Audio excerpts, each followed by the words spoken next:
Hello, hi everyone. So welcome to Chandan Logics. Right, we have completed the what pillar 1, that is the what health and what well-being. So pillar 1 లో ఒక చిన్న point miss అయింది. So ఆ pillar 1 లో point ఏంటిదంటే vaccination. So నేను హెడ్డింగ్లో చెప్పాను కానీ మళ్ళీ ఎక్స్ప్లెయిన్ చేయలేకపోయాను నేను. So vaccines. సో ఇండియా లోపల మనకి so pneumococcal vaccine, so pneumonia. So జనరల్గా చిల్డ్రన్స్ లోపల అండర్ 5 ఏజ్ ఉన్న చిల్డ్రన్స్ లోపల న్యూమోనియా అనేది ఎక్కువగా స్ప్రెడ్ అవుతుంది.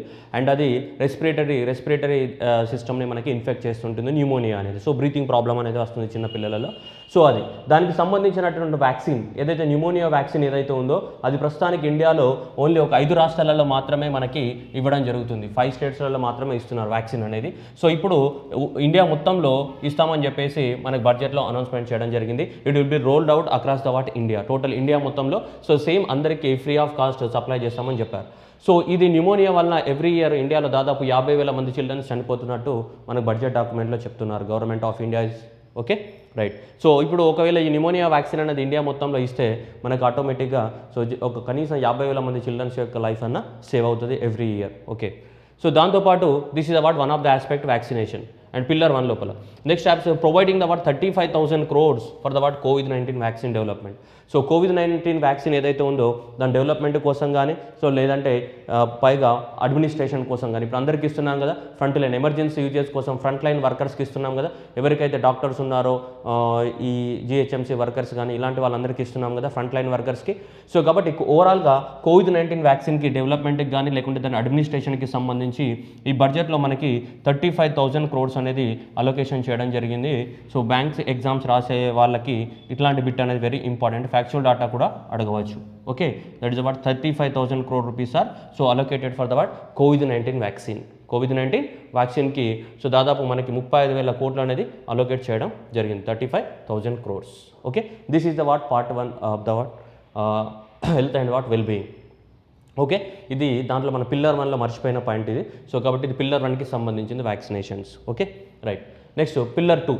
సో పిల్లర్ 2 చూస్తే మనకి 6 పిల్లర్స్ ఉన్నాయని చెప్పాం కదా బడ్జెట్లో. So that pillar 2 is the what physical and the what financial infrastructure. So physical and the what financial capital and the what infrastructure.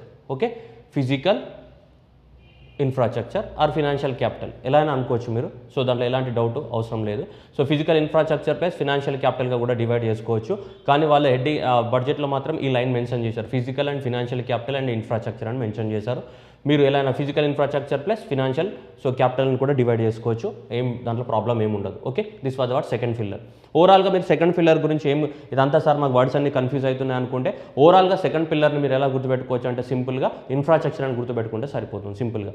So first ఏమో హెల్త్కి సంబంధించింది అయితే సెకండ్ పిల్లర్ అనేది దేనికి సంబంధించిందమ్మా ఇన్ఫ్రాస్ట్రక్చర్కి సంబంధించిందని అట్లా గుర్తుపెట్టుకున్నా సరిపోతుంది. ఒకవేళ మీకు ఇది గుర్తుపెట్టుకోవడం సాధ్యం కాకపోతే సో జస్ట్ ఇన్ఫ్రాస్ట్రక్చర్ అని గుర్తుపెట్టుకోండి. Second pillar is related to the what infrastructure. అయితే దీంట్లో 2 రకాల ఇన్ఫ్రాస్ట్రక్చర్స్ ఉన్నాయి మనకి. మామూలుగా ఫినాన్షియల్ క్యాపిటల్ అనే ఒక పదం కనిపిస్తుంది, ఫిజికల్ అనే ఒక పదం కనిపిస్తుంది, ఇన్ఫ్రాస్ట్రక్చర్ అనే పదం ఇంకోటి కనిపిస్తుంది. దీన్ని డివైడ్ చేద్దాం. మనం డివైడ్ చేస్తే ఫిజికల్ ఇన్ఫ్రాస్ట్రక్చర్గా డివైడ్ చేస్తామనుకోండి. ఈ ఫిజికల్ ఇన్ఫ్రాస్ట్రక్చర్లో ఏమేమి ఉన్నాయంటే production linked incentive subsidy scheme ఒకటి, మిత్రా స్కీమ్ అనేది ఒకటి ఉంది, national infrastructure pipe line and road and highways infrastructure, railway infrastructure, urban infrastructure, power infrastructure, ports and shipping and water ways and the petroleum and the what natural gas. ఇవన్నీ కూడా దీంట్లో భాగం. దీంట్లో ఈ ఫిజికల్ ఇన్ఫ్రాస్ట్రక్చర్లో భాగం పిల్లర్ 2లో. So pillar 2లో ఇవన్నీ మెన్షన్ చేశారు. మనం ఒక్కొక్క దాని గురించి డీటెయిల్గా చదవాలి. సో ఇవన్నీ కూడా part of the what pillar 2.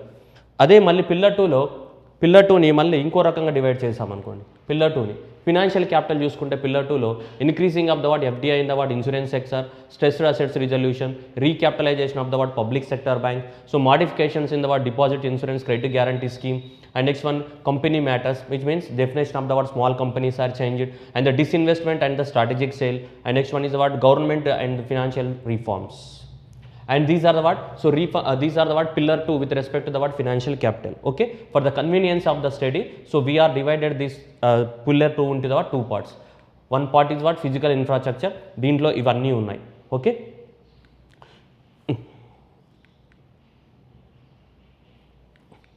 దీంట్లో ఇవన్నీ ఉన్నాయి. నెక్స్ట్ ఇవన్నీ ఉన్నాయి దీంట్లో. సో కాబట్టి ఓవరాల్గా ఇవన్నీ కూడా పిల్లర్ 2లోకి వస్తాయి. కాబట్టి పిల్లర్ 2 అనేది మనకి బడ్జెట్లో చాలా పెద్ద పిల్లర్ అనమాట. ఆ ఓవరాల్గా దాదాపు మనకి ఎంత లేదన్నా ఒక 30 పాయింట్స్ ఉన్నాయి, ఇంపార్టెంట్ పాయింట్స్ ఎగ్జామ్ పర్పస్లో ఓన్లీ పిల్లర్ 2కి సంబంధించి.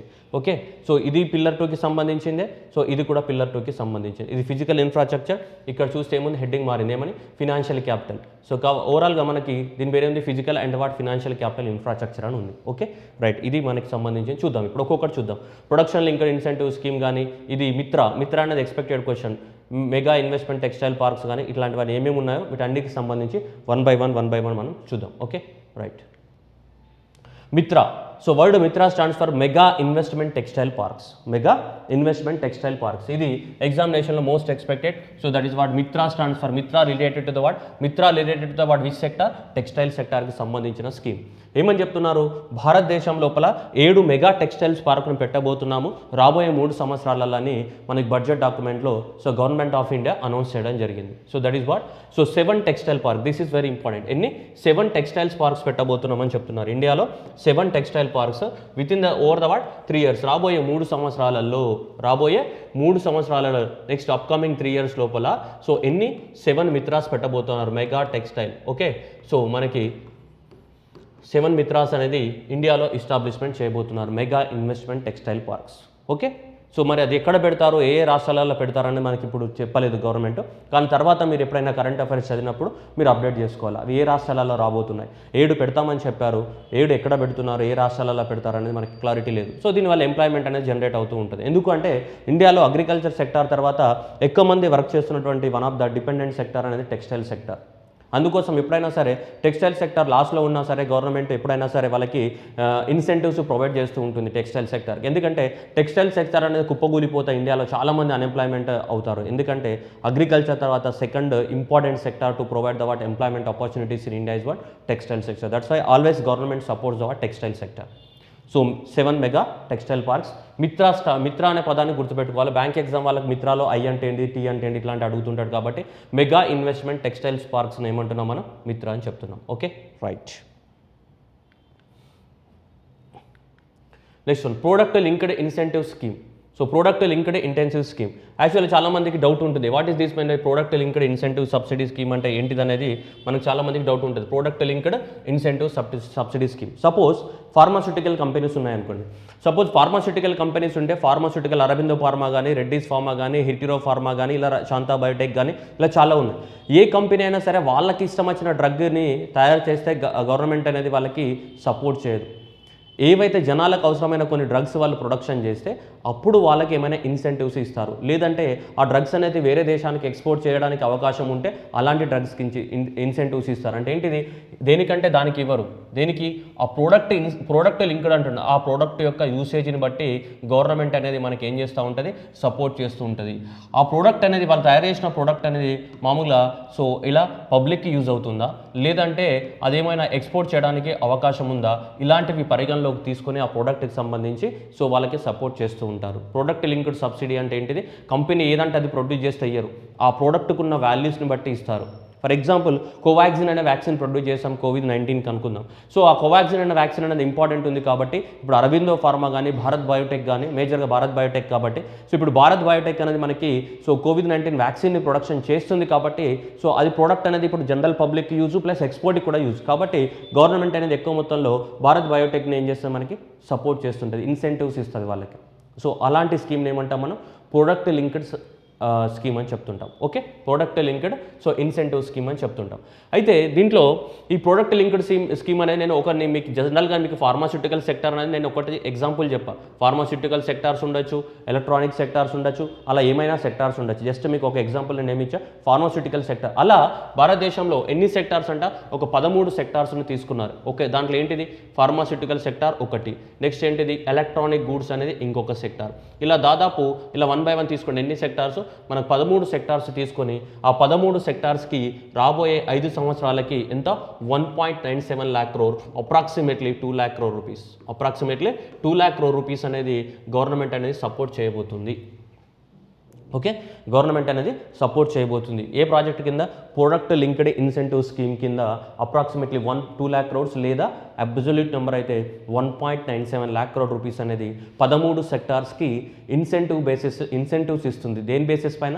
వాళ్ళు తయారు చేసే ప్రొడక్ట్ బేసిస్ పైన ఇన్సెంటివ్ స్కీమ్స్ ఇస్తా అని అనౌన్స్మెంట్ చేసింది. 5 సంవత్సరాల కాలం పాటు ఇస్తుంది. దానికి 2 లక్షల కోట్లు అవసరమైతే అని గవర్నమెంట్ ఎస్టిమేషన్ చేసింది. So that is what 2 lakh crore rupees of the what investment. దానివల్ల మరి వాళ్ళకి ఎందుకు సపోర్ట్ చేయాలంటే, సో 2 ఉన్నాయని చెప్పాను కదా, ఒకటి పబ్లిక్ యూసేజ్ ఉండొచ్చు, లేదా ఇండియా నుంచి ఎక్స్పోర్ట్స్ జరగవచ్చు, 2 యూసేజ్ ఉండొచ్చు. తర్వాత ఇండియా నుంచి ఎక్స్పోర్ట్ జరిగినాయి అనుకోండి, మరి గవర్నమెంట్ ఆఫ్ ఇండియాకి బెనిఫిట్ ఏం జరగవచ్చు? సో ఒకవేళ ఎక్స్పోర్ట్ జరిగితే we can earn the what foreign exchange. So ఏమైనా కొంచెం ఫారెన్ ఎక్స్చేంజ్ని మనం ఎర్న్ చేయడానికి అవకాశం ఉంటుంది. ఓకే, దాంతోపాటు ఎంప్లాయ్మెంట్ ఆపర్చునిటీస్ కూడా క్రియేట్ అవుతాయి. అండ్ దాంతోపాటు మేజర్గా ఏంటిదంటే ఆత్మనిర్భర్ భారత్ అనేది. ఆత్మనిర్భర్ భారత్ అంటే ఏంటిది? సెల్ఫ్ రిలయన్స్ ఇండియా కదా. సెల్ఫ్ రిలయంట్ ఇండియా అంటే మన కాళ్ళ మీద మనం నిలబడాలి. ఆత్మనిర్భర్ అంటే self Reliance India. We should not depends upon the what any other country. We should stand on our own feet. మన కాళ్ళపైన మనం నిలిచి ఉండాలి తప్ప వేరే కంట్రీ పైన డిపెండ్ అవ్వకూడదు అన్నదే కదా concept of the Atmanirbhar. So కాబట్టి మనం మన దేశంలో ఉన్న కంపెనీస్ని కనుక సపోర్ట్ చేస్తే ఆటోమేటిక్గా మనం వేరే దేశాల నుంచి ఇంపోర్ట్ చేసుకోవాల్సిన అవసరం రాదు. మన దేశంలోనే వస్తువులు ప్రొడ్యూస్ అవుతాయని చెప్పేసి ఈ కాన్సెప్ట్ తీసుకొచ్చారు. ఇది product linked incentive subsidy scheme. ఎన్ని సెక్టార్స్కి ఇస్తున్నారు? 13 సెక్టార్కి ఇస్తున్నారు. ఎగ్జాంపుల్స్ ఏంటిది? Electronic sector, pharmaceutical sector, textile sector, ఇలా ఇవన్నీ కూడా ఈ కిందికి వస్తాయి. Okay, right.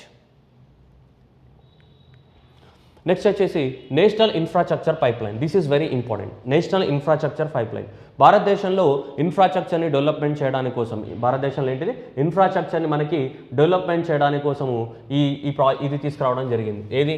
National infrastructure pipeline. National infrastructure plan. ఇప్పుడు కాదు ఇది. సో దాదాపు మనకి డిసెంబర్ 2019లోనే సో గవర్నమెంట్ అనేది దీన్ని అనౌన్స్మెంట్ చేయడం జరిగింది. దీన్ని నేషనల్ ఇన్ఫ్రాస్ట్రక్చర్ పైప్లైన్. ఈ నేషనల్ ఇన్ఫ్రాస్ట్రక్చర్ పైప్లైన్ అంటే ఏంటిది? ఏవైతే ఈ ఇన్ఫ్రాస్ట్రక్చర్ ప్రాజెక్టులు ఉన్నాయో ఆ ఇన్ఫ్రాస్ట్రక్చర్ ప్రాజెక్టులు అండర్ కన్స్ట్రక్షన్లో ఉంటాయి కదా, వాటికి కంటిన్యూగా ఏమి ఇవ్వాలి?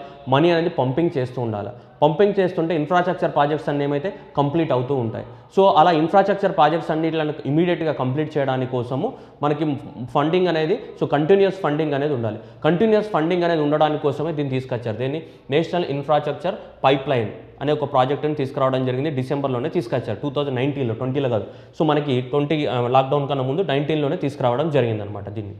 అప్పుడు సో ఇన్ఫ్రాస్ట్రక్చర్ ప్రాజెక్ట్ అనేది దాదాపు సో అనౌన్స్మెంట్ చేశారు. ఎంతకి? 1.1 lakh crores తోటి, 1 lakh crores of the investment తోటి ఈ నేషనల్ ఇన్ఫ్రాస్ట్రక్చర్ ప్రాజెక్ట్ని అనౌన్స్మెంట్ చేయడం జరిగింది. అంటే ఒక 1 lakh crore amount of the money అనేది దాంట్లో డిపాజిట్ చేయాలి. దేంట్లో? ఈ నేషనల్ ఇన్ఫ్రాస్ట్రక్చర్ పైప్లైన్ కింద 1 lakh crores of the amount అనేది మనకు అంతా కూడా ఏం చేయాలి? డిపాజిట్ చేసుకొని ఏవేవైతే భారతదేశంలో ఇన్ఫ్రాస్ట్రక్చర్ ప్రాజెక్ట్స్ జరుగుతున్నాయో ఆ ఇన్ఫ్రాస్ట్రక్చర్ ప్రాజెక్ట్స్ ఏం చేయాలా? కంటిన్యూస్గా మనీ అనేది సప్లై చేయాలన్న ఉద్దేశంతో తీసుకొచ్చారు దీన్ని. ఓకే, ఇది మనం అర్థం చేసుకోవాల్సింది. అయితే ఇప్పుడు బడ్జెట్లో ఈ నేషనల్ ఇన్ఫ్రాస్ట్రక్చర్ పైప్లైన్ని ఇంకా కొంచెం స్ట్రాంగ్గా చేయాలి, అప్పుడే ఈ దేశంలో ఉన్నటువంటి ఇన్ఫ్రాస్ట్రక్చర్స్ కంప్లీట్ అవుతాయని చెప్పారు. ఒరిజినల్గా ఇది ఒక 6,800 ప్రాజెక్టులకు మాత్రమే సో ఈ ఫండింగ్ అనేది సప్లై చేసేవాళ్ళు. ఇప్పుడు నెంబర్ ఆఫ్ ద ప్రాజెక్ట్స్ అనేది 7,400 ప్రాజెక్ట్స్కి పెంచడం జరిగింది. నేషనల్ ఇన్ఫ్రాస్ట్రక్చర్ పైప్లైన్ అనేది 6,800 ప్రాజెక్టులకు మాత్రమే అప్లై అయ్యింది. ఇప్పుడు ఏం చేశారంటే వాటి నంబర్ అనేది 7,400 ప్రాజెక్టులకి మనకి ఫండింగ్ అనేది ఇస్తారు. దేని నుంచి? National infrastructure pipeline. అయితే ఇది డిసెంబర్ 2019లో జరిగిన ముచ్చట. ఇప్పుడు బడ్జెట్లో మరి ఈ నేషనల్ ఇన్ఫ్రాస్ట్రక్చర్ పైప్లైన్ గురించి మేడం సీతారామన్ గారు ఏం మాట్లాడారు? వై? సో ఇప్పుడు ఏం చెప్తుందంటే madam Sitharaman, so the measures three thrust areas to increase the what funding to the what national infrastructure pipeline. ఈ నేషనల్ ఇన్ఫ్రాస్ట్రక్చర్ పైప్లైన్ కోసం ఎంత 1 lakh crores అనేది మనకి డిసెంబర్ 2019లో అనౌన్స్మెంట్ చేసాం. మరి ఈ 1 lakh crores అనేది ఇప్పటివరకు మొబిలైజేషన్ చేయాలి. అంటే 1 lakh crores డిపాజిట్ చేసి దాన్ని వాడుకోవాలి ఇన్ఫ్రాస్ట్రక్చర్ ప్రాజెక్ట్. కానీ ఇప్పటివరకు 1 lakh crores అనేది ఇంకా డిపాజిట్ కాలేదు. ఒక 35,000 crores వరకే ఉన్నాయి తప్ప 1 lakh crores అనేవి దాంట్లో డిపాజిట్ అవ్వలేదు. మరి దానికోసం ఏం చేయాలట అంటే ఇప్పుడు సీతారామన్ ఏం చెప్తుందంటే, so the creation of the what institutional structures and big thrust to the what monetising the what assets and enhancing the what share of the what capital expenditure. ఈ 3 మెజర్స్ తీసుకుంటున్నాము. ఈ 3 మెజర్స్ వల్ల సో ఇదేదైతే national infrastructure pipeline ఏదైతే ఉందో దాంట్లో ఎక్కువ మొత్తంలో దానికి బెనిఫిట్ జరిగి so 1 lakh crores of the investment అనేది రావడానికి అవకాశం ఉంది. ప్రాజెక్ట్స్ అనేటివి కంటిన్యూగా జరుగుతూనే ఉంటాయి. ఆల్రెడీ ఒక 35,000 to 40,000 crores ఆల్రెడీ ఉంది. అంటే ఇప్పుడు 1.10 lakh crores కావాలి అంటే ఇంకొక 60,000-70,000 కోట్లు కావాలి. మరి అది ఎలా తీసుకురావాలి అంటే దానికోసం ఈ 3 స్టెప్స్ ప్రపోజ్ చేయడం జరిగింది. ఏమని? Creation of the what institutional structures and big thrust to the what monetising assets and enhancing the what share of the what capital expenditure. ఈ 3 స్టెప్స్ని ప్రపోజ్ చేయడం జరిగింది to mobilise the what 1.10 lakh crores. which is already announced in the what 2019 as a part of the what national infrastructure pipeline. Okay. So ఈ national infrastructure pipe line project కింద చూస్తే ఏ సెక్టార్కి ఎంత amount of the money investment చేయబోతున్నారని మీరు చూస్తే దాదాపు ఇందులో 24% అనేది ఎనర్జీ సెక్టార్కి సంబంధించినవి ఉన్నాయి. 24% అనేది ఎనర్జీ సెక్టార్కి సంబంధించినవి ఉన్నాయి. రోడ్ కన్స్ట్రక్షన్ కోసం ఒక 18% of the amount of the money spend చేస్తున్నారు. అర్బన్ ఏరియాస్ కోసం ఒక 17% ఆఫ్ ద మనీ, రైల్వేస్ కోసం 12% of the money. So other sectors అయితే 29% ఆఫ్ ద వాట్ మనీ. చిన్న సెక్టార్స్ ఇవన్నీ కూడా ఇందులో చిన్నవన్నీ ఉంటాయి. కానీ మేజర్గా చూస్తే మనము ఎనర్జీ, సోలార్ ఎనర్జీ కానీ, విండ్ ఎనర్జీ కానీ, ఇలాంటి న్యూక్లియర్ ఎనర్జీ కానీ, ఇలాంటి ఏవైతే ఎనర్జీ ఉన్నాయో ఎనర్జీకి సంబంధించి 24% అనేది మనం ఎనర్జీకి స్పెండ్ చేస్తున్నారు నేషనల్ ఇన్ఫ్రాస్ట్రక్చర్ పైప్ లైన్లో. అండ్ 18% వచ్చేసి మనకి సో రోడ్ సెక్టార్కి, 17% వచ్చేసి మనకి అర్బన్ ఏరియాస్కి, 12% వచ్చేసి రైల్వే ప్రాజెక్టుల మీద ఫండింగ్ అనేది కేటాయిస్తున్నారు గవర్నమెంట్ అనేది. సో గవర్నమెంట్ చెప్పిన డాటా ఇది. సో ఇలా ప్రాజెక్టుల వైజ్ డివైడ్ చేస్తే నేషనల్ ఇన్ఫ్రాస్ట్రక్చర్ ఈ విధంగా ఇన్ఫ్రాస్ట్రక్చర్ వైజ్ డివైడ్ అవుతుంది ఫండింగ్ అనేది. Okay, that is projects by the what sector wise. Okay, no, so నేను ఏం చెప్పా, దయచేసి కన్ఫ్యూజ్ అవ్వద్దు. ఈ మూడు క్రియేట్ చేస్తారని చెప్పా లేదా? So creating of the institutional structures and the what big thrust on monetising assets, enhancing the what share of the capital. ఎందుకోసం? దీన్ని స్ట్రెంథనింగ్ చేయడానికి కోసం. దేన్ని స్ట్రెంథనింగ్ చేయడానికి కోసం? నేషనల్ ఇన్ఫ్రాస్ట్రక్చర్ పైప్ లైన్ని స్ట్రెంథనింగ్ చేయడానికి కోసం. నేషనల్ ఇన్ఫ్రాస్ట్రక్చర్ పైప్ లైన్ అనేది ఏంటిది? ఒక ఫండ్. అది ఎంత ఉంది దాంట్లో? 1.1 lakh crore రూపీస్ అనేది మొబిలైజేషన్ చేయాలి. దేనికోసం? భారతదేశంలో ఉన్నటువంటి ఇన్ఫ్రాస్ట్రక్చర్ ప్రాజెక్టులన్నింటిని కూడా కంప్లీట్ చేయడానికి కోసం. ఓకే, ఇప్పుడు 2019లోనే స్టార్ట్ చేసినారు దాన్ని. ఓకే, ఇప్పుడు ఏమంటున్నారు దాంట్లో? ఏమని చెప్పారు? నేషనల్ ఇన్ఫ్రాస్ట్రక్చర్ పైప్ లైన్ ఏదైతే నిప్పు ఉందో, నేషనల్ ఇన్ఫ్రాస్ట్రక్చర్ పైప్ లైన్. ఈ నేషనల్ ఇన్ఫ్రాస్ట్రక్చర్ పైప్ లైన్ని సో స్ట్రెంథనింగ్ చేయడానికి కోసం ఏం చేస్తున్నాం మనం? Creation of the what institutional structures. దాంట్లో మనం ఒక కొత్త ఆర్గనైజేషన్ని తీసుకొస్తున్నాం. The government of India establishing the what new organisation. ఆ ఆర్గనైజేషన్ పేరు ఏంటిదంటే డెవలప్మెంట్ ఫినాన్స్ ఇన్స్టిట్యూషన్ అనే ఈ కొత్త ఆర్గనైజేషన్ తీసుకొస్తుంది. డెవలప్మెంట్ ఫినాన్షియల్ ఇన్స్టిట్యూషన్ ఒక ఆర్గనైజేషన్. ఇది కూడా దీనికి సపోర్ట్ చేయడానికి కోసం, దేనికి? నేషనల్ ఇన్ఫ్రాస్ట్రక్చర్ పైప్ లైన్ని సపోర్ట్ చేయడానికి కోసం ఒక కొత్త ఆర్గనైజేషన్ తీసుకొస్తున్నాం. ఆ ఆర్గనైజేషన్ పేరు ఏంటిది? Development financial institution. Development financial institution అనే ఒక కొత్త ఆర్గనైజేషన్ని గవర్నమెంట్ ఆఫ్ ఇండియా ఎస్టాబ్లిష్మెంట్ చేయబోతుంది. సో దానికోసం ఒక 20,000 crore రూపీస్ అనేది కూడా గవర్నమెంట్ అనేది ఇస్తా అని చెప్పింది. చూడొచ్చు ఇక్కడ మనం 20,000 crore rupees to set up and the what capitalize the what development of the what financial institution to act as a what provider and enabler and the catalyst for the what infrastructure financing and దాంతోపాటు అది 20,000 crores తోటి start చేస్తామని government చెప్తుంది. 20,000 crores పాటు government start చేస్తామని చెప్తుంది. దేన్ని? Development financial institution. So to support the what infrastructure projects అని. ఓకే, ఏ ఇన్ఫ్రాస్ట్రక్చర్ ప్రాజెక్ట్స్? అమ్మా? ఆల్రెడీ ఇన్ఫ్రాస్ట్రక్చర్ ప్రాజెక్ట్స్ మనం టేకప్ చేసాం కదా. ఏ స్కీమ్ తోటి? National infrastructure pipe line. National infrastructure pipe line అనే పేరుతోటి ఆల్రెడీ ఇన్ఫ్రాస్ట్రక్చర్ ప్రాజెక్ట్స్ మనం చేస్తున్నాం. భారతదేశంలో ఎన్ని ఉన్నాయి? 7,400 ఇన్ఫ్రాస్ట్రక్చర్ ప్రాజెక్టులని మనం ఆల్రెడీ టేకప్ చేసాం. మనం ఆ ప్రాజెక్టులకి కంటిన్యూగా ఫండింగ్ ఉండాలి అంటే ఇలా ఒక కొత్త ఆర్గనైజేషన్ తీసుకురాబోతున్నారు. ఏంటిది? Developmental financial institution. దానికి ఒక 20,000 కోట్లు అనేది గవర్నమెంట్ అనేది అలోకేట్ చేసి దీన్ని ఎస్టాబ్లిష్మెంట్ చేస్తున్నది. ఇది గవర్నమెంట్ సహాయం. గవర్నమెంట్తో పాటు ప్రైవేట్ వాళ్ళు కూడా చాలామంది ఇంట్రెస్ట్ చూపుతారు కదా. అలా మొత్తం ప్రైవేట్ వాళ్ళ ఇన్వెస్ట్మెంట్ వీళ్ళని అంతా కలిపి ఒక 5 లక్షల కోట్ల వరకు దాంట్లో ఉండాలి అని చెప్పేసి రాబోయే 3 సంవత్సరాలలో ఉండాలని చెప్పేసి ప్లాన్ చేస్తున్నారు. ఈ ఇన్స్టిట్యూషన్ దగ్గర ఫినాన్షియల్ క్యాపిటల్ ఎంత ఉండాలట?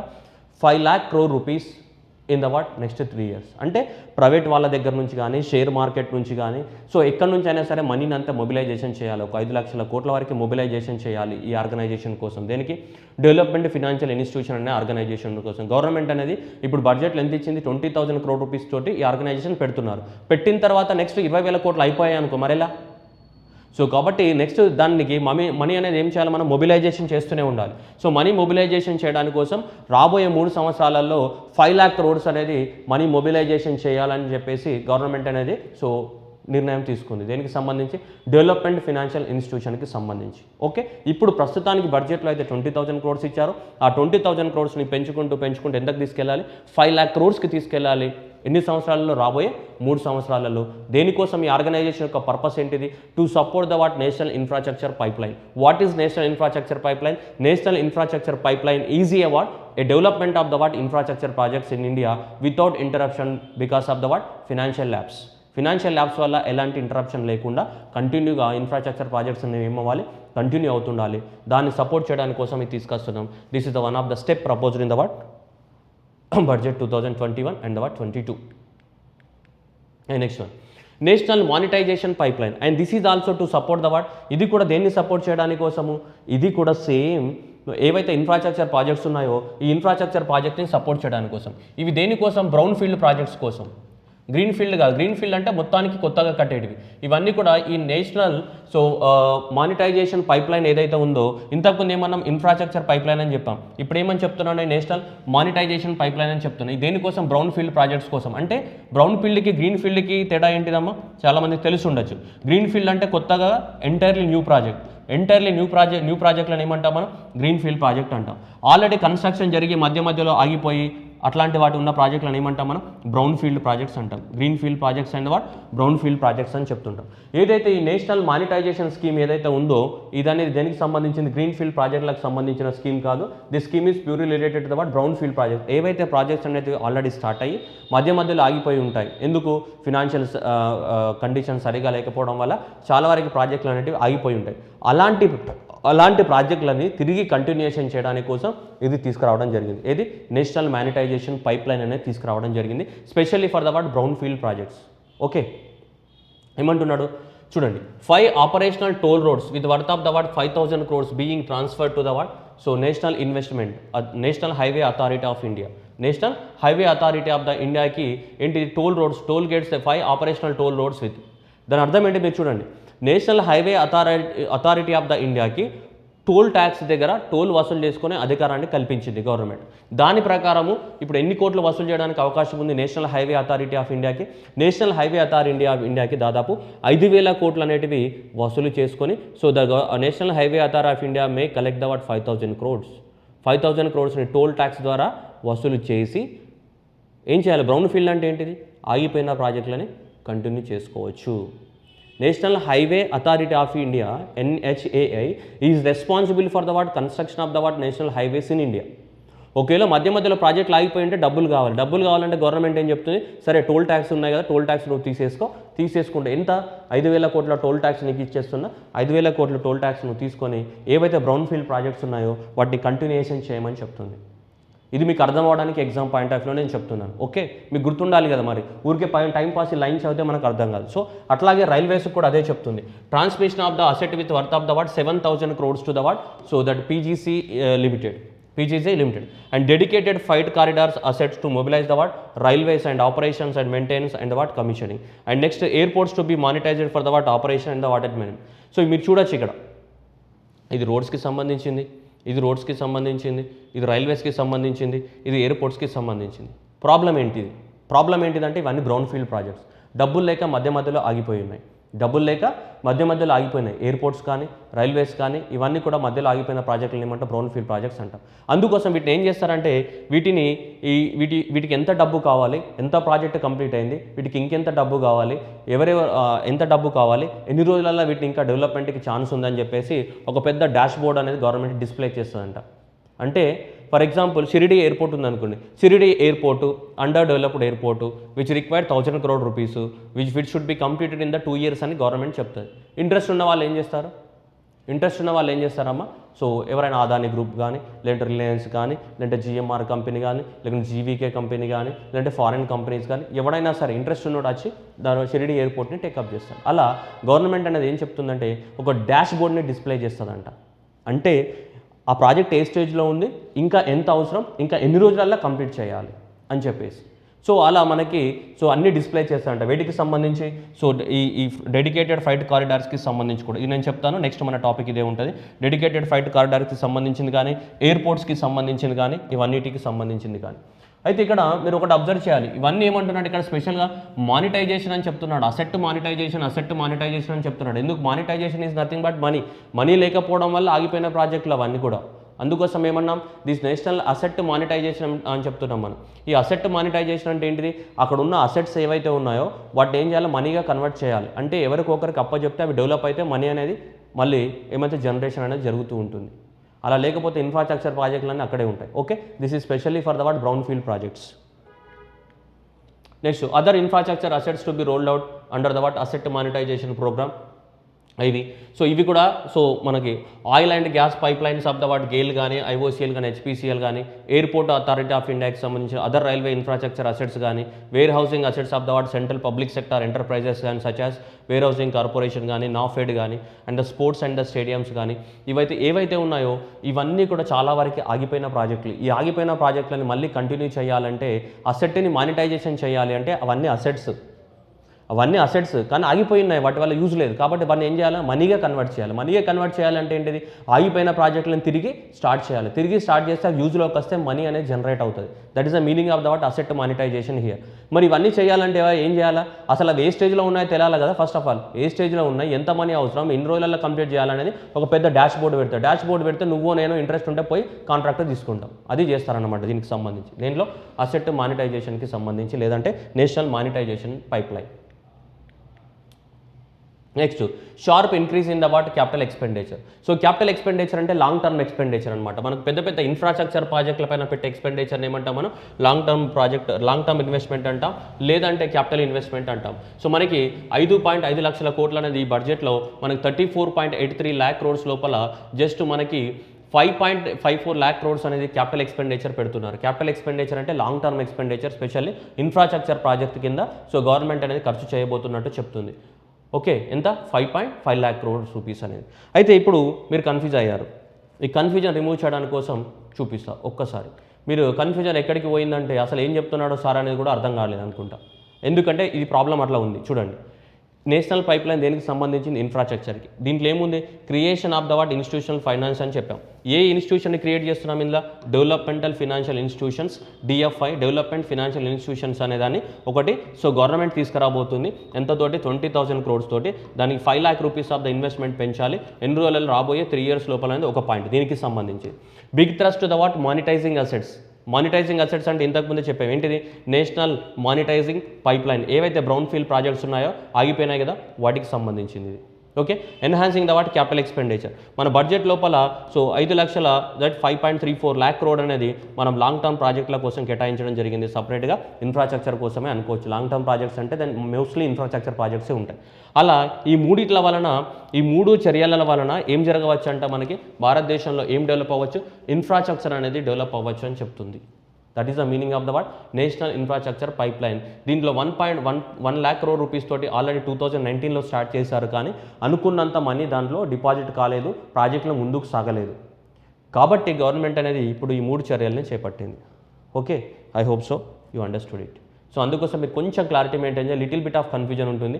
సో అందుకోసం this development financial institution, national monetisation, okay, ఇవన్నీ కూడా అవే అసెట్ అంటే ఏంటిది ఉంది కానీ ఎందుకు పనికి రావట్లేదు అని మనీగా కన్వర్ట్ చేయాలి. అండ్ నేను sharp increase in the what capital expenditure. Okay, ఇవి. Next roads and what highways infrastructure project. ఈ roads and infrastructure project government అనేది ఈ బడ్జెట్ లోపల మనకి సో హైయెస్ట్ ఇంతవరకు మనకి ఈ రోడ్స్ అండ్ మినిస్ట్రీ ఏదైతే ఉందో ఇంత అమౌంట్ ఆఫ్ ద మనీ అనేది ఈ మినిస్ట్రీకి ఎప్పుడు అలొకేట్ చేయలేదన్నమాట. సో టోటల్గా ఎంత 1,18,000 crores అనేది మనకి టోటల్గా అలొకేట్ చేయడం జరిగింది. So that is this year budget. So okay, 1,18,000 crores. Okay, అయితే మనకి ఇది కాకుండా మనకి డిసెంబర్ ఆల్మోస్ట్ మనకి ఇప్పుడు కాకుండా అక్టోబర్ 2017 ఇయర్లో గవర్నమెంట్ ఏం చేసిందంటే దీన్ని అనౌన్స్మెంట్ చేసింది. So 5.35 lakh crore of the rupees తోటి భారత్మాల పరియోజన అనే ఒక ప్రాజెక్ట్ స్టార్ట్ చేయడం జరిగింది.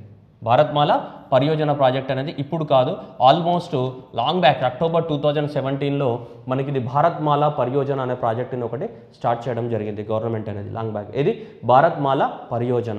ఏంటిది Bharatmala Pariyojana? Is what construction of the what national highways in India. Bharatmala Pariyojana is nothing but construction of the what national highways in India. So that was 5.35 lakh crores తోటి announcement చేయడం జరిగింది. Okay, so దీంట్లో ఎంత more than 13,000 kilometers of the length of the roads are allocated already with the worth of the what 3.3 lakh crore rupees తోటి. Okay, 5.35 లక్షల కోట్లు spend చేసి 5.5 5.35 lakh crores of the amount of the మనీని spend చేసి భారతదేశంలో national హైవేస్ని నిర్మించాలి. అయితే దానిలో భాగంగా ఆ 5.35 క్రోర్స్లో భాగంగా 3.3 lakh crore rupees of the రోడ్స్ని ఆల్రెడీ అనౌన్స్మెంట్ ఇచ్చేసారు, అండర్ కన్స్ట్రక్షన్లో ఉన్నాయి. ఎంత 13,000 కిలోమీటర్స్ ఆఫ్ ద రోడ్స్ అనేటివి అండర్ కన్స్ట్రక్షన్లో ఉన్నాయి. ఇప్పుడు కాదు, 2017 నుంచి 2020 వరకు చూస్తే గడిచిన 3 సంవత్సరాలలో చూస్తే మనకి 13,000 kilometres of the what lens of the road already allocated with the value of the what 3.3 lakh crores value ఉన్నటువంటి 13,000 కిలోమీటర్లకు పైగా రోడ్లు అనేది ఆల్రెడీ కాంట్రాక్ట్స్ ఇచ్చేసాము, అవి అండర్ కన్స్ట్రక్షన్లో ఉన్నాయి. ఎప్పటి నుంచి 2017 నుంచి 2020 వరకు మనం ఎస్టిమేట్ చేస్తే గడిచిన 3 సంవత్సరాలలో జరిగిన స్టోరీ ఇది. అయితే దాంట్లో అండర్ కన్స్ట్రక్షన్లో ఉన్న దీంట్లో 3,800 కిలోమీటర్లు అనేది ఏమైనా ఆల్రెడీ కంప్లీట్ అయిపోయినాయి. 3,800 కిలోమీటర్లు అనేది ఆల్రెడీ కంప్లీట్ అయిపోయినాయి. ఎంతలా 1,300 కిలోమీటర్స్లలో 3,800 కిలోమీటర్స్ అనేది ఆల్రెడీ కంప్లీట్ అయిపోయింది. ఓకే, రైట్, ఓకే, అర్థమైపోయింది కదా. నెక్స్ట్ ఇంకా ఏం చెప్తున్నారంటే కొత్తగా 8,500 కిలోమీటర్ల రోడ్లకి మళ్ళీ టెండర్ పిలుస్తారంట. ఇప్పటివరకు మార్చ్ 2022 వరకు. And additionally 8,500 kilometres of the so to be awarded for the construction by March 2022. ఇది కాక ఈ 13,000 కిలోమీటర్లు కాక ఇంకా 8,500 కిలోమీటర్లకి టెండర్స్ పిలుస్తారంట. ఎప్పుడు? బై ద 2022 నాటికి. 2022 నాటికి. Okay, right. అది కాకుండా ఇంకా థర్డ్ అడిషనల్లీ అంటున్నాడు మళ్ళీ. Additionally 11,000 kilometres of the national highway corridors to be completed by the 2022 అంటున్నాడు. ఇదేంటి? నేషనల్ హైవేస్ కావు. నేషనల్ హైవే ఇక్కడ ఏముంది? కారిడార్స్ అంటున్నాడు. నేషనల్ హైవే కారిడార్స్ అంటే అటుపక్కన ఇటుపక్కన ఏముంటాయి? ఇండస్ట్రీస్ ఉంటాయి. రోడ్లకు ఇరువైపున ఇండస్ట్రీస్ ఉంటాయి. అటు నీకు ఎలాంటి డిస్టర్బ్ లేకుండా ఎక్కువ మొత్తంలో ఇవి ఏమంటాం గూడ్స్ తీసుకెళ్లే లారీసే నడుస్తుంటాయి. అలాంటి వాటిని ఏమంటాం మనం జనరల్గా? సో హైవే కారిడార్స్ అని చెప్తుంటాం. బిజినెస్ పర్పస్లో రోడ్డుకి ఇరువైపులా కానీ ఇండస్ట్రీస్ పెట్టేసి ఎక్కువ మొత్తంలో లారీస్ దాంట్లో ఉన్నటువంటి ట్రక్స్ అన్ని కూడా మన గూడ్స్నే క్యారీ చేస్తాయి. అలాంటి రోడ్స్ని ఏమంటాం మనం అంటే నేషనల్ హైవే కారిడార్స్ అని చెప్తుంటాం. అలా 11,000 కిలోమీటర్ల నేషనల్ హైవే కారిడార్స్ను కూడా సో కడతామని చెప్తున్నది. ఏఎన్ నాటికి మార్చ్ 2022 నాటికి. ఇవి నార్మల్ నేషనల్ హైవేసు. ఇది నార్మల్ నేషనల్ హైవే కాదు, ఇది నేషనల్ హైవే కారిడార్స్ అని చెప్తున్నారు. ఇవి నార్మల్ నేషనల్ హైవేస్ మనం చూస్తుంటాం కదా రోడ్ల పైన, అవి నార్మల్ నేషనల్ హైవేస్. ఇవి నార్మల్ నేషనల్ హైవేస్ కాదు, వీటికి అడిషనల్ ఫీచర్ ఉంది. అందుకే ఏమిది? కారిడార్స్ అంటే ఇండస్ట్రియల్ డెవలప్మెంట్ కూడా జరుగుతుందని. అలా 11,000 kilometres of the national highway corridors కూడా కడతామని చెప్తున్నారు బై ద ఇయర్ 2022. దాంతోపాటు 8,500 కిలోమీటర్ల ఆఫ్ ద రోడ్లని కడతాం, నేషనల్ హైవేస్ని కడతాం. 11,000 కిలోమీటర్ల నేషనల్ హైవే కారిడార్స్ని కూడా కడతామని చెప్తుంది. Don't forget the word corridor. National highways different from national highway corridors. Okay, మీరు అన్నీ ఒకటే అనుకుంటే మరి 2 సపరేట్ పాయింట్స్ ఎందుకు రాయరు కదా? దానికి సపరేట్ మీనింగ్ ఉంది. Okay, right. ఇది భారత్మాల పరియోజన ప్రాజెక్ట్ అనేది ఎప్పుడో అనౌన్స్మెంట్ చేశారు, లాంగ్ బ్యాక్. దీంట్లో చూస్తే మీరు ఇలా సో నేషనల్ ఎగ్జామ్లో మిమ్మల్ని ఎవరు అడగారు, బట్ జనరల్గా మీకు ఐడియా కోసం మరి బ్లైండ్గా చదివితే బాగుండదు కదా. సో అందుకోసం అని చెప్పేసి నేషనల్ కారిడార్స్ ఎఫిషియన్సీ 13,000 కిలోమీటర్స్ కానీ, economic corridors development 26,000 kilometres, so inter corridors feeders కానీ, లేకుంటే ఇంటర్నేషనల్ బార్డర్స్ దగ్గర కానీ, లేకుంటే కోస్టల్ అండ్ పోర్ట్ కనెక్టివిటీ కానీ, సో ఇలా దాదాపు మనకి 66,100 కిలోమీటర్ల సో మనకి ఏంటిది నేషనల్ హైవేస్ని కన్స్ట్రక్షన్ చేయాలని చెప్పేసి ప్లాన్ చేశారు. ఇప్పుడు అక్టోబర్ 2017 నుంచి. దాంట్లో చూస్తే అందులో పెద్దగా అనౌన్స్మెంట్ చేసినట్టు జరగలేదు. దాంట్లో ఎంత కలెక్ట్ అయింది ఇప్పటివరకు? గవర్నమెంటే ఎంత చెప్తుంది? 13,000 కిలోమీటర్లకే టెండర్స్ ఇచ్చింది ఇప్పటివరకు. 13,000 కిలోమీటర్ల టెండర్స్ ఇస్తే దాంట్లో 3,800 కిలోమీటర్స్ మాత్రమే కంప్లీట్ అయింది. రిమైనింగ్ అంతా కూడా ఇంకా పెండింగ్ అండర్ కన్స్ట్రక్షన్లో ఉంది. ఓకే,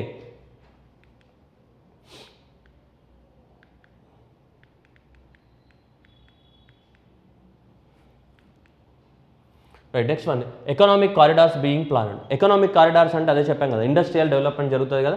ఎక్కడెక్కడైతే ఇండస్ట్రీస్ కారిడార్స్ ఉంటాయో సో అటు రోడ్లకి ఇరువైపులా ఏముంటాయి? రోడ్డుకి ఇరువైపులా కానీ మనకి ఇండస్ట్రీస్ డెవలప్మెంట్ జరిగితే సో ఇటు సైడ్ ఇండస్ట్రీస్ ఉంటుంది, దాన్ని వాటిని ఏమంటాం మనం? ఎకనామిక్ కారిడార్స్ అంటాం. ఆ కారిడార్స్లో ఏమైతే ఎక్కువ మొత్తంలో గూడ్స్ ట్రాన్స్పోర్టేషన్స్కి ఉపయోగపడుతుంటాయి అలాంటి నేషనల్ హైవేస్ని ఏమంటాం మనం? ఎకనామిక్ కారిడార్స్ అని చెప్తుంటాం.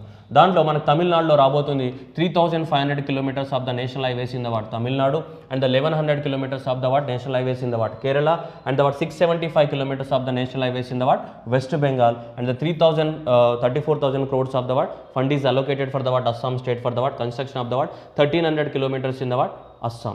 1,300 kilometers in the Assam state, and the what, so the 675 kilometers in the what, West Bengal state, and the 1100 kilometers in the what, Kerala, and the what, so Tamil Nadu 30. This is the what, fund allocated. This is the what, almost Tamil Nadu 1 lakh crore rupees this year got 65,000 crore, and the 25,000 crores, and the what, 34,000 crores. These are the what, fund allocated to the what, these states, particularly for the what, construction of the what, national highways in these states.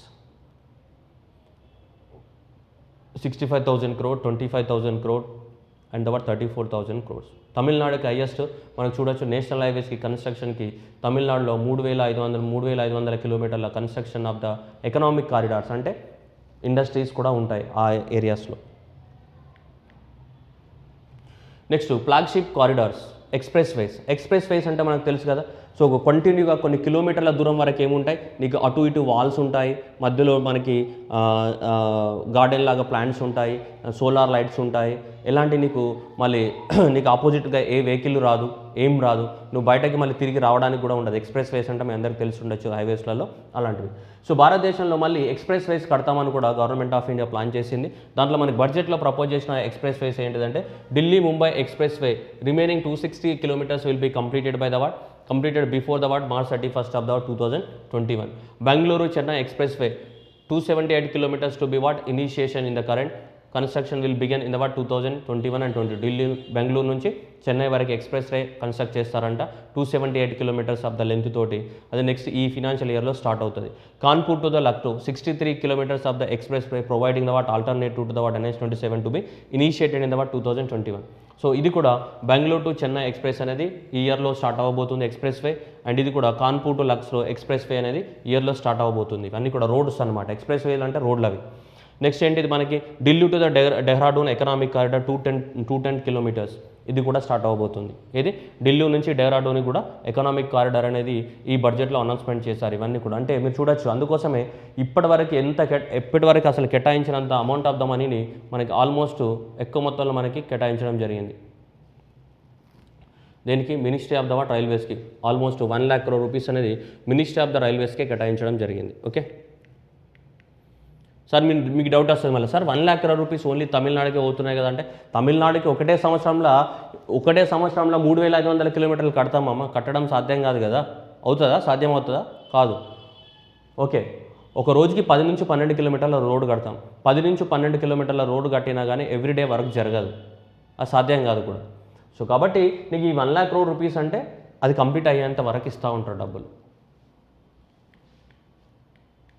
Next వచ్చేసి Raipur Visakhapatnam 464 kilometers passing through the what Chhattisgarh, Orissa and northern Andhra Pradesh to be awarded in the current year. Construction of the starts in the what 2021. మళ్ళీ ఇది కూడా express way, Raipur to the what Visakhapatnam, ఛత్తీస్గఢ్లోని రాయ్పూర్ కదా ఇది, ఛత్తీస్గఢ్లోని Raipur to the what Orissa to the what Andhra Pradesh. So Raipur, so Orissa to the what Andhra Pradesh region. So ఇది కూడా 460 kilometers of the express way ఈ ఫినాన్షియల్ ఇయర్లోనే కన్స్ట్రక్ట్ చేశారంట. Next again the what Chennai Salem corridor 277 kilometers to be awarded in this year only. Again Amritsar Jamnagar construction to be commence in the what. So ఇవన్నీ కూడా Delhi to the what Katra, ఇవి Delhi to the Katra అంటే పైన ఢిల్లీ నుంచి అటు Jammu Kashmir. So ఇవన్నీ కూడా economic corridors and express ways. So ఇవన్నీ కూడా ఈ ఇయర్లోనే స్టార్ట్ అవ్వబోతున్నాయి. ఇవన్నీ కూడా ఎక్స్ప్రెస్ వేస్ అనమాట, ఇండియాలో స్టార్ట్ అయ్యేంటి ఇవన్నీ కూడా ఎక్స్ప్రెస్. రాయ్పూర్ నుంచి విశాఖపట్నం కానీ, చెన్నై టు సాలెం కారిడార్ కానీ, Amritsar to the what Jamnagar కానీ, Delhi to the what Katra కానీ, సో లేదంటే ఇవి కూడా ఢిల్లీ నుంచి ముంబై కానీ, బెంగళూరు టు చెన్నై కానీ, కాన్పూర్ టు ద లక్నో కానీ, Delhi to the what Dehradun కానీ, ఇవన్నీ కూడా ఈ ఫినాన్షియల్ ఇయర్లో స్టార్ట్ చేస్తామని, అంటే ఎక్స్ప్రెస్ వేస్ కన్స్ట్రక్షన్ స్టార్ట్ అవుతుందని గవర్నమెంట్ ఆఫ్ ఇండియా మనకి అనౌన్స్మెంట్ చేయడం జరిగింది. Okay, and advanced traffic management system will be the all in the what 4 ways and the what 6 lane రోడ్ల పైన అడ్వాన్స్డ్ ట్రాఫిక్ మేనేజ్మెంట్ సిస్టమ్ అంట, స్పీడ్ రాడార్స్ పెడతారంట, variable message signal significant road, GPS enabled recovery vans will be installed. ఇవన్నీ కూడా safety కోసం highway పైన vehicles వెళ్తున్నప్పుడు safety కోసం ఇవన్నీ తీసుకుంటామని కూడా చెప్తున్నారు. And again to control the one traffic also. Railway infrastructure, so railways కోసం దాదాపు మనకి ఇయర్ బడ్జెట్లో చూస్తే, so that is what 1,10,000 crores అనేది మనకు అలొకేట్ చేయడం జరిగింది. So 1,10,000 crores is the what, so that is allocated for the what railways. So అది పక్కన పెడితే దీనికన్నా కూడా ఇది important. So government of India rolled out the what a plan. Government of India rolled out ఏంటిది, national plan for the national just national rail plan for the what India, national rail plan for the what India 2030, national rail plan for the what India 2030ని so government of India అనేది roll out చేసింది.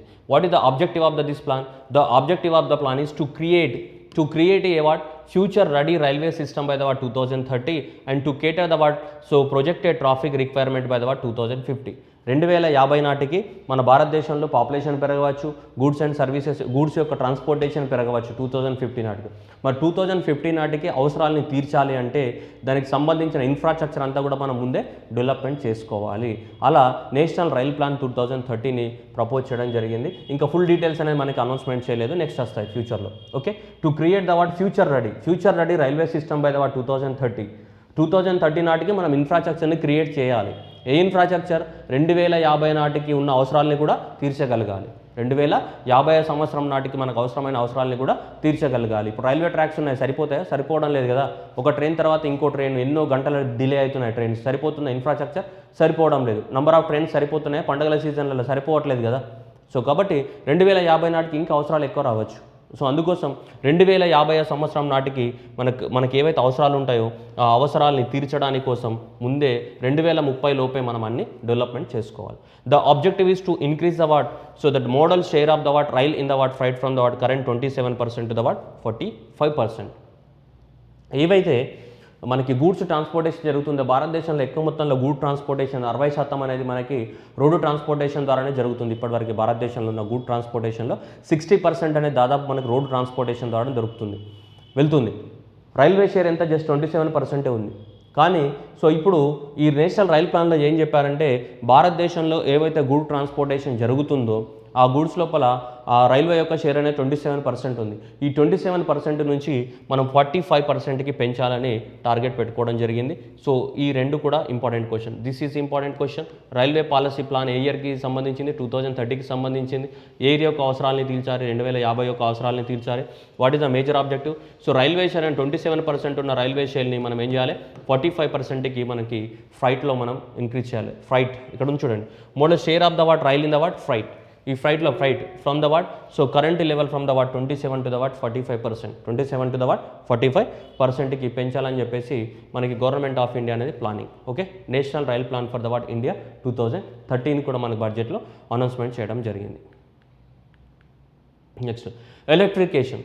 ఇప్పుడు broad gauge ఇండియాలో ఉన్నటువంటి broad gauge kilometre చూస్తే మనకి దాదాపు so 46,000 kilometres of the broad gauge line ఏదైతే ఉందో ఇండియాలో ఈ 46 కిలోమీటర్ల బ్రాడ్ గేజ్ లైన్ అనేది ఆల్రెడీ ఎలక్ట్రిఫై అయిపోయింది.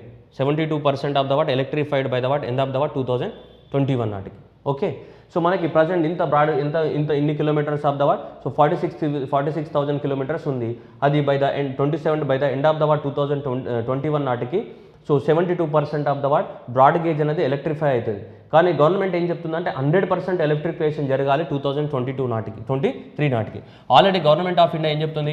72% అనేది జరుగుతుంది బ్రాడ్ గేజ్ అనేది ఎలక్ట్రిఫికేషన్ 2021 నాటికి. 100% సో 100% అనేది సో ఎలక్ట్రిఫికేషన్ చేయాలి బ్రాడ్ గేజ్ మొత్తాన్ని భారతదేశంలో ఏ నాటికి? 2023 నాటికి అనేది టార్గెట్ పెట్టుకున్నారు.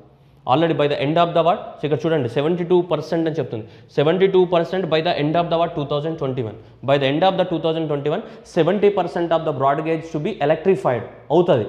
దాని తర్వాత 100% ఎలక్ట్రిఫికేషన్ ఎప్పటికి జరుగుతుంది? So that is what 100% electrification. So that is 100% electrification. Whatever the what 100% electrification is there. So this 100% of the electrification by the what 2023. This is going to be the what very important bits. 100% of the electrification by the what 2023. Railways broad గేజ్కి సంబంధించి so 72% of the what అవుతుందంట ఇప్పటికీ by the end of the what 2021. 100% of the electrification అవుతుందంట by the end of the what 2023. So by the end of the what 2023. Okay, no dedicated freight corridors. What is mean by dedicated freight corridors? మనకి ఇండియాలో railways అనేది రైల్వేస్కి సంబంధించినటువంటి ఏదైతే వెళ్తున్నాయో passenger trains కానీ goods trains కానీ రెండు కూడా సేమ్ లైన్స్ పైన వెళ్తుంటాయి. మనకి ఇండియాలో సపరేట్ లైన్స్ అంటూ లేవు. సో ఏ రైల్స్ పైన అయితే ఏ ట్రాక్స్ పైన అయితే గూడ్స్ ట్రైన్స్ వెళ్తున్నాయో అదే ట్రాక్స్ పైన ఏమైతే మనకి ప్యాసింజర్ ట్రైన్స్ కూడా వెళ్తాయి. సపరేట్ నీకు రైల్వే ట్రాక్స్ అనేటివి సపరేట్గా లేవు. ఏవి గూడ్స్ ట్రైన్స్కి కానీ లేదంటే ప్యాసింజర్ ట్రైన్స్ కానీ సపరేట్గా లేవు. The same tracks will be used by the what both the what trains, whether it is goods train or whether it is what passenger train, the tracks will be what same. ఇలా చేయడం వల్ల ఏమవుతుంది, the first preference will be given to the what passenger train and then second preference will be given to the what goods train. అలా goods train యొక్క journey అనేది ఏమవుతుంది, మనకి delay అవుతుంది. డిలే అయిపోయి ఏం జరుగుతుందంటే అక్కడ ఉన్నటువంటి పెరిషబుల్ గూడ్స్ కానీ, వెజిటేబుల్స్ కానీ, మిల్క్ కానీ, ఇలాంటివన్నీ ఏమవుతున్నాయి, మనకి పొటాటోస్ కానీ, ఆనియన్స్ కానీ, ఇట్లాంటివి ఏమవుతుంది, జర్నీ అనేది డిలే అయిపోవడం వల్ల ఆ పెరిషబుల్ గూడ్స్ అనేటివి ఏమవుతున్నాయి, మొత్తం కూడా స్పాయిల్ అయిపోతున్నాయి. సో కాబట్టి ఇలా స్పాయిల్ అవ్వకూడదు. అలా 20% ఆఫ్ ద గూడ్స్ అనేది ఇండియాలో ప్రతి ఇయర్ అనేది ట్రాన్స్పోర్టేషన్ సరిగ్గా లేకనే స్పాయిల్ అయిపోతున్నాయి. కానీ మరి సరి అయిన ట్రాన్స్పోర్టేషన్ ఫెసిలిటీస్ డెవలప్మెంట్ చేయాలి అంటే మనకి సపరేట్గా గూడ్స్ ట్రైన్స్ కోసం కూడా సపరేట్గా ఏముండాలి, రైల్వే ట్రాక్స్ అనేది నిర్మించాలి. సపరేట్గా గూడ్స్ ట్రైన్స్కే ఉండాలి. అంతేగాని మళ్ళీ అవే ప్యాసింజర్ ట్రైన్స్ వెళ్ళే ట్రాక్స్ మీద వెళ్ళడానికి కాకుండా సో దాంట్లో వేటికి ప్రిఫరెన్స్ ఉండాలి, గూడ్స్ ట్రైన్స్కే ప్రిఫరెన్స్ ఉండాలి. సపరేట్గా గూడ్స్ ట్రైన్స్ కూడా ట్రాక్స్ ఉండాలి. సో అలాంటి వాటిని మనం ఏమంటామంటే డెడికేటెడ్ ఫ్రైట్ కారిడార్స్ అంటాం.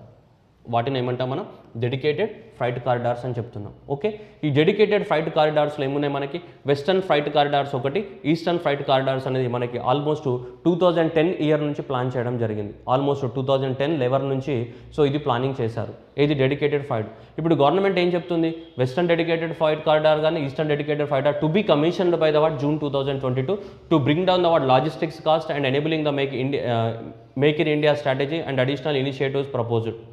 ఓకే, చూద్దాం ఏంటిదనేది చూద్దాం. ఇప్పుడు ఇది మనకి freight corridors, eastern dedicated freight corridors, western. ఇది ఉత్తరప్రదేశ్లో ఉన్నటువంటి దాద్రి, ఉత్తరప్రదేశ్లో ఇక్కడ ఉన్నటువంటి ఒక ఏరియా పేరేంటి దాద్రి. ఇది ఉత్తరప్రదేశ్లో ఉన్నటువంటి దాద్రి నుంచి కనెక్ట్ అయిపోయేది.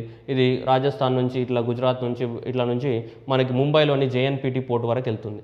ముంబైలోని జేఎన్పీటీ పోర్ట్ వరకు వెళ్తుంది. దాదాపు 1499 కిలోమీటర్ల పొడవున ఈ ట్రాక్ అనేది, ఈ రైల్వే ట్రాక్ అనేది రన్ అవుతుంది. 1499 kilometres starting from the what Dadri in the what Uttar Pradesh, Dadri in the what Uttar Pradesh to the what JNPT Jawaharlal Nehru port trust in the what Mumbai వరకు 1499 కిలోమీటర్స్ పొడవున ఆ ట్రాక్ అనేది నిర్మించడం జరిగింది. ఓకే, అంటే అండర్ కన్స్ట్రక్షన్లో ఉంది, అండర్ కన్స్ట్రక్షన్లో ఉంది. అదే అమ్మ ఏం చెప్తుంది Sitharaman, so by the what June 2022 by the what 22 of the what June, so by the what June 22 నాటికి ఈ కారిడార్స్ అని ఏం చేస్తాం, కమిషన్ చేస్తామని చెప్తుందా లేదా? ఇంతకుముందు ఏం చెప్పింది, June 2022 నాటికి ఇవన్నీ కంప్లీట్ చేస్తామని చెప్తుంది మరి. Okay, next one eastern freight corridor. Eastern freight corridor అనేది ఇక్కడ పంజాబ్లోని లూధియానా, ఈ పంజాబ్లోని లూధియానా నుంచి మొదలైపోయి మనకు వెస్ట్ బెంగాల్లోని డంకుని వరకు ఇలా వెళ్తూ ఉంటుంది. వెస్ట్ బెంగాల్లోని డంకుని వరకు వెళ్తుంటుంది. ఇది ఈస్టర్న్ ఫ్రైట్ కారిడార్. సో దాదాపు 1839 కిలోమీటర్ల పొడవు ఉంటుంది.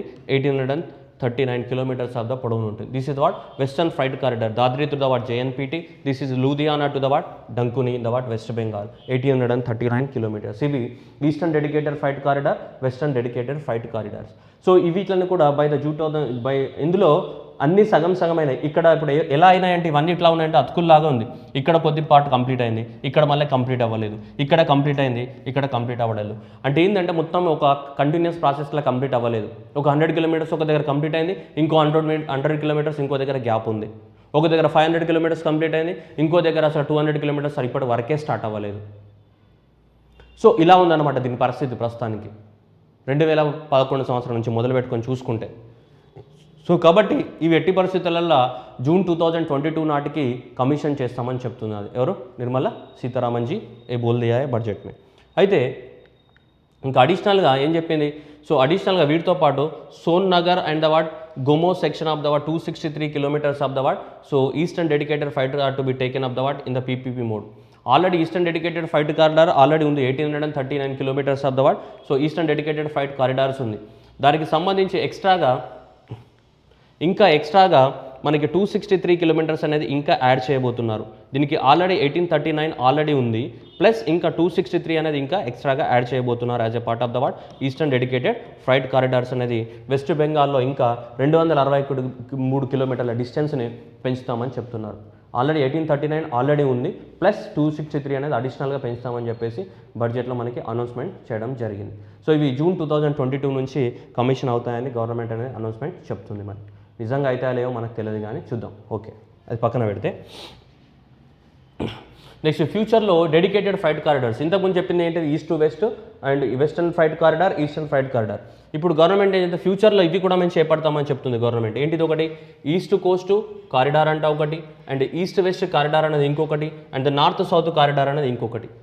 ఇలా 3 కారిడార్స్ని ఫ్యూచర్లో కట్టబోతున్నామని చెప్తున్నారు. ఈస్ట్ కోస్ట్ కారిడార్ ఏంటి ఖరగ్పూర్, వెస్ట్ బెంగాల్ అని మనకి ఏంటి ఖరగ్పూర్ నుంచి మనకి ఆంధ్రప్రదేశ్లో ఏంటిది Vijayawada. So that is what east coast corridor అని చెప్పి. నెక్స్ట్ ఏమంటాడు east west corridor. So Bhusawal to the what Kharagpur to the what Dankuni. So again the what west బెంగాల్లోని ఈస్ట్ నుంచి what west corridor. Okay next one.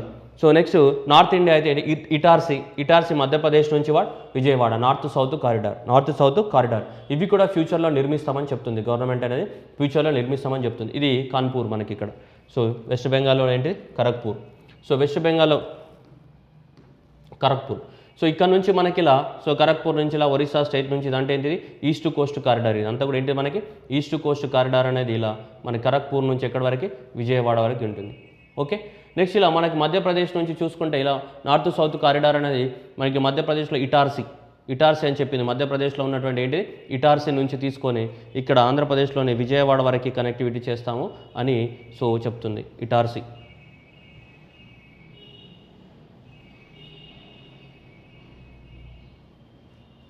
And ఇది east coast corridor. ఇదేంటిది north south corridor అని చెప్తుంది మనకి. చూడొచ్చు మీరు ఇంతకు మళ్ళీ చూపిస్తా ఒకసారి. ఇవి east coast corridor and east west corridor and north south corridor. Itarsi అనేది ఎక్కడ ఉంది మనకి మధ్యప్రదేశ్లో ఉంది. మధ్యప్రదేశ్లో ఉన్నటువంటి ఇటార్సీ నుంచి సో ఎక్కడ వరకు మనకి విజయవాడ వరకు. ఓకే ఇలా కనెక్టివిటీ పెంచుతామని చెప్తున్నారు సో గవర్నమెంట్ అనేది. ఇవి ఆల్రెడీ అండర్ కన్స్ట్రక్షన్లో ఉన్నాయి. ఇవి కాకుండా ఫ్యూచర్లో ఇవి కన్స్ట్రక్షన్ చేస్తారంట. ఎప్పటి కన్స్ట్రక్షన్ చేస్తారో దేవునికే తెలుసు, మనకు తెలియదు. ప్రస్తుతానికి జస్ట్ చదువుకోవాలంటే చదువుకోవాలి అంతే. ఈనాటికి చేస్తారు, వచ్చే గవర్నమెంట్ ఉంటుందా, వాళ్ళు చేస్తారా చేయరా అంతా దేవునికి తెలుసు. Okay so eastern freight corridor and the western freight corridor మనకి east coast freight corridor Kharagpur to the what Vijayawada, and next అంటే east west sub corridor and the what north south corridors మీరు చూసుకోవచ్చు ఇవన్నీ కూడా. సో అడిషనల్ ఇన్ఫర్మేషన్ మీకు just అవగాహన కోసం. Okay మరీ బ్లైండ్గా చదవకుండా అవగాహన కోసం జస్ట్ ఇవంతా ఎక్కడి నుంచి ఎక్కడికి ట్రావెల్ అవుతున్నాయి, ఎన్ని కిలోమీటర్స్ ఉన్నాయి, ఇవన్నీ కూడా ఫ్యూచర్లో ఇవన్నీ జరగవు, చదువుకోవాలంతే జరగవు. ఇవి మాత్రమే జరుగుతున్నాయి, ఇప్పుడు అండర్ కన్స్ట్రక్షన్లో ఉన్నాయి. వీటిని జూన్ 2022 నాటికి కమిషనింగ్ చేస్తామని చెప్పేసి అనౌన్స్మెంట్ చేశారు. ఏది western freight corridor starting from the Dadri in Uttar Pradesh to the what JNPT in the Maharashtra, and the what so eastern freight corridor that is the what Ludhiana to the Dankuni in the what West Bengal, that is 1839, plus additionally in this budget they are extended from 1839 kilometers plus extra 263 kilometers also Sonnagar to Gomowa. And again some other measures will be railway for the especially for the what railway sector, that is aesthetically designed what Vista dome coaches will be installed in the what so tourism sector, right? And these were normal only, that is safety measures for the what railways, that is a normal, nothing is there exam point of view, but it's only Vista dome coaches అంటే is completely what glass తో pack అయి ఉంటాయి కదా. విశాఖపట్నం అరకు వ్యాలీకి వెళ్ళేటప్పుడు ఉంటాయి కదా vista dome coach, that is completely what glass packed, బయట మొత్తం గ్లాస్ ఉంటుంది, బయటకి వెళ్ళి అంతా కనిపిస్తుంటుంది. టూరిజంలో అదే కదా, మనం చుట్టుపక్కల చూడాలి కదా, చుట్టుపక్కల చూడాలంటే మనకు మొత్తం ప్యాక్ అయి ఉంటే కుదరదు కదా, అది మొత్తం గ్లాస్ తోటి ఉంటుంది కాబట్టి చుట్టుపక్కలే కనిపిస్తూ ఉంటాయి అది. Next urban infrastructure, next one is what urban infrastructure. So ఈ అర్బన్ ఇన్ఫ్రాస్ట్రక్చర్కి సంబంధించి గవర్నమెంట్ అనేది సో అర్బన్ ఇన్ఫ్రాస్ట్రక్చర్లో మేజర్గా బస్ ట్రాన్స్పోర్టేషన్ని పెంపొందించడానికి కోసం బస్ ట్రాన్స్పోర్టేషన్ మోర్ దాన్ 20,000 బస్సెస్ని ఇంట్రడ్యూస్ చేయాలి ఇండియాలో. బస్ ట్రాన్స్పోర్టేషన్ కోసం దాదాపు 18,000 crores అనేది అనౌన్స్మెంట్ ఇచ్చింది. So specially to promote the what bus transportation in India, promote the what public transportation, that is what the bus transportation కోసం, దీనికి పబ్లిక్ ట్రాన్స్పోర్టేషన్ కోసం. ఓకే దాంతో కాకుండా గవర్నమెంట్ ఆఫ్ ఇండియా అనేది భారతదేశంలో మెట్రో రైల్స్ని కట్టాలి అన్న ఉద్దేశంతో ఎక్కువ మొత్తంలో ఈ బడ్జెట్ లోపల మెట్రో రైల్స్ని ఇంపార్టెన్స్ ఇచ్చినట్టు జరిగింది. దాదాపు సో 27 సిటీస్లో మనకి ఇండియాలో దాదాపు మెట్రో రైల్స్ అనేటివి అండర్ కన్స్ట్రక్షన్లో ఉన్నాయి. అందుకోసం a total of the what 702 kilometers of the what conventional metro is operational and another 1000 kilometers of the metros are under the what construction in the what so 27 cities of the what ఇండియాలో ఇప్పటికీ metros నడుస్తున్నాయి. ఒక 27 cities metros ఉన్నాయి. దాంట్లో already 702 kilometers అనేటివి already నడుస్తూ ఉన్నాయి. ఇంకొక 1000 kilometers అనేవి ఏమున్నాయి మనకి అండర్ కన్స్ట్రక్షన్లో ఉన్నాయి. ఇప్పుడు హైదరాబాద్ కానీ, లక్నో కానీ, ఆగ్రా కానీ, సో ఇలాంటి అన్ని ప్లేసెస్లలో, ముంబై కానీ, ఇలా అన్ని ప్లేసెస్లలో ఇంకా అండర్ కన్స్ట్రక్షన్లో ఉన్నాయి. ఆల్రెడీ 702 kilometers ఆఫ్ ద ఏముంది మనకి మెట్రో రైల్స్ అనేది ఇండియాలో ఉన్నాయి. హైదరాబాద్ ఉంది 72 kilometers మెట్రో రైల్ ఆల్రెడీ నడుస్తూ ఉంది కదా, ఇంకా కొంచెం కన్స్ట్రక్షన్లో ఉంది. అలా ఈ మెట్రో సో ఆల్రెడీ ఈ 27 సిటీస్లో ఉన్న మెట్రోస్ని ఇంకా ఎక్కువ మొత్తంలో డెవలప్మెంట్ చేయాలని సో మనకి ఎక్కువ మొత్తంలో ఇంపార్టెన్స్ ఇచ్చినట్టు ఈ బడ్జెట్లో కనిపిస్తుంది. వీళ్ళ అలొకేషన్స్ని బట్టి ఏం చెప్తున్నారు చూడండి.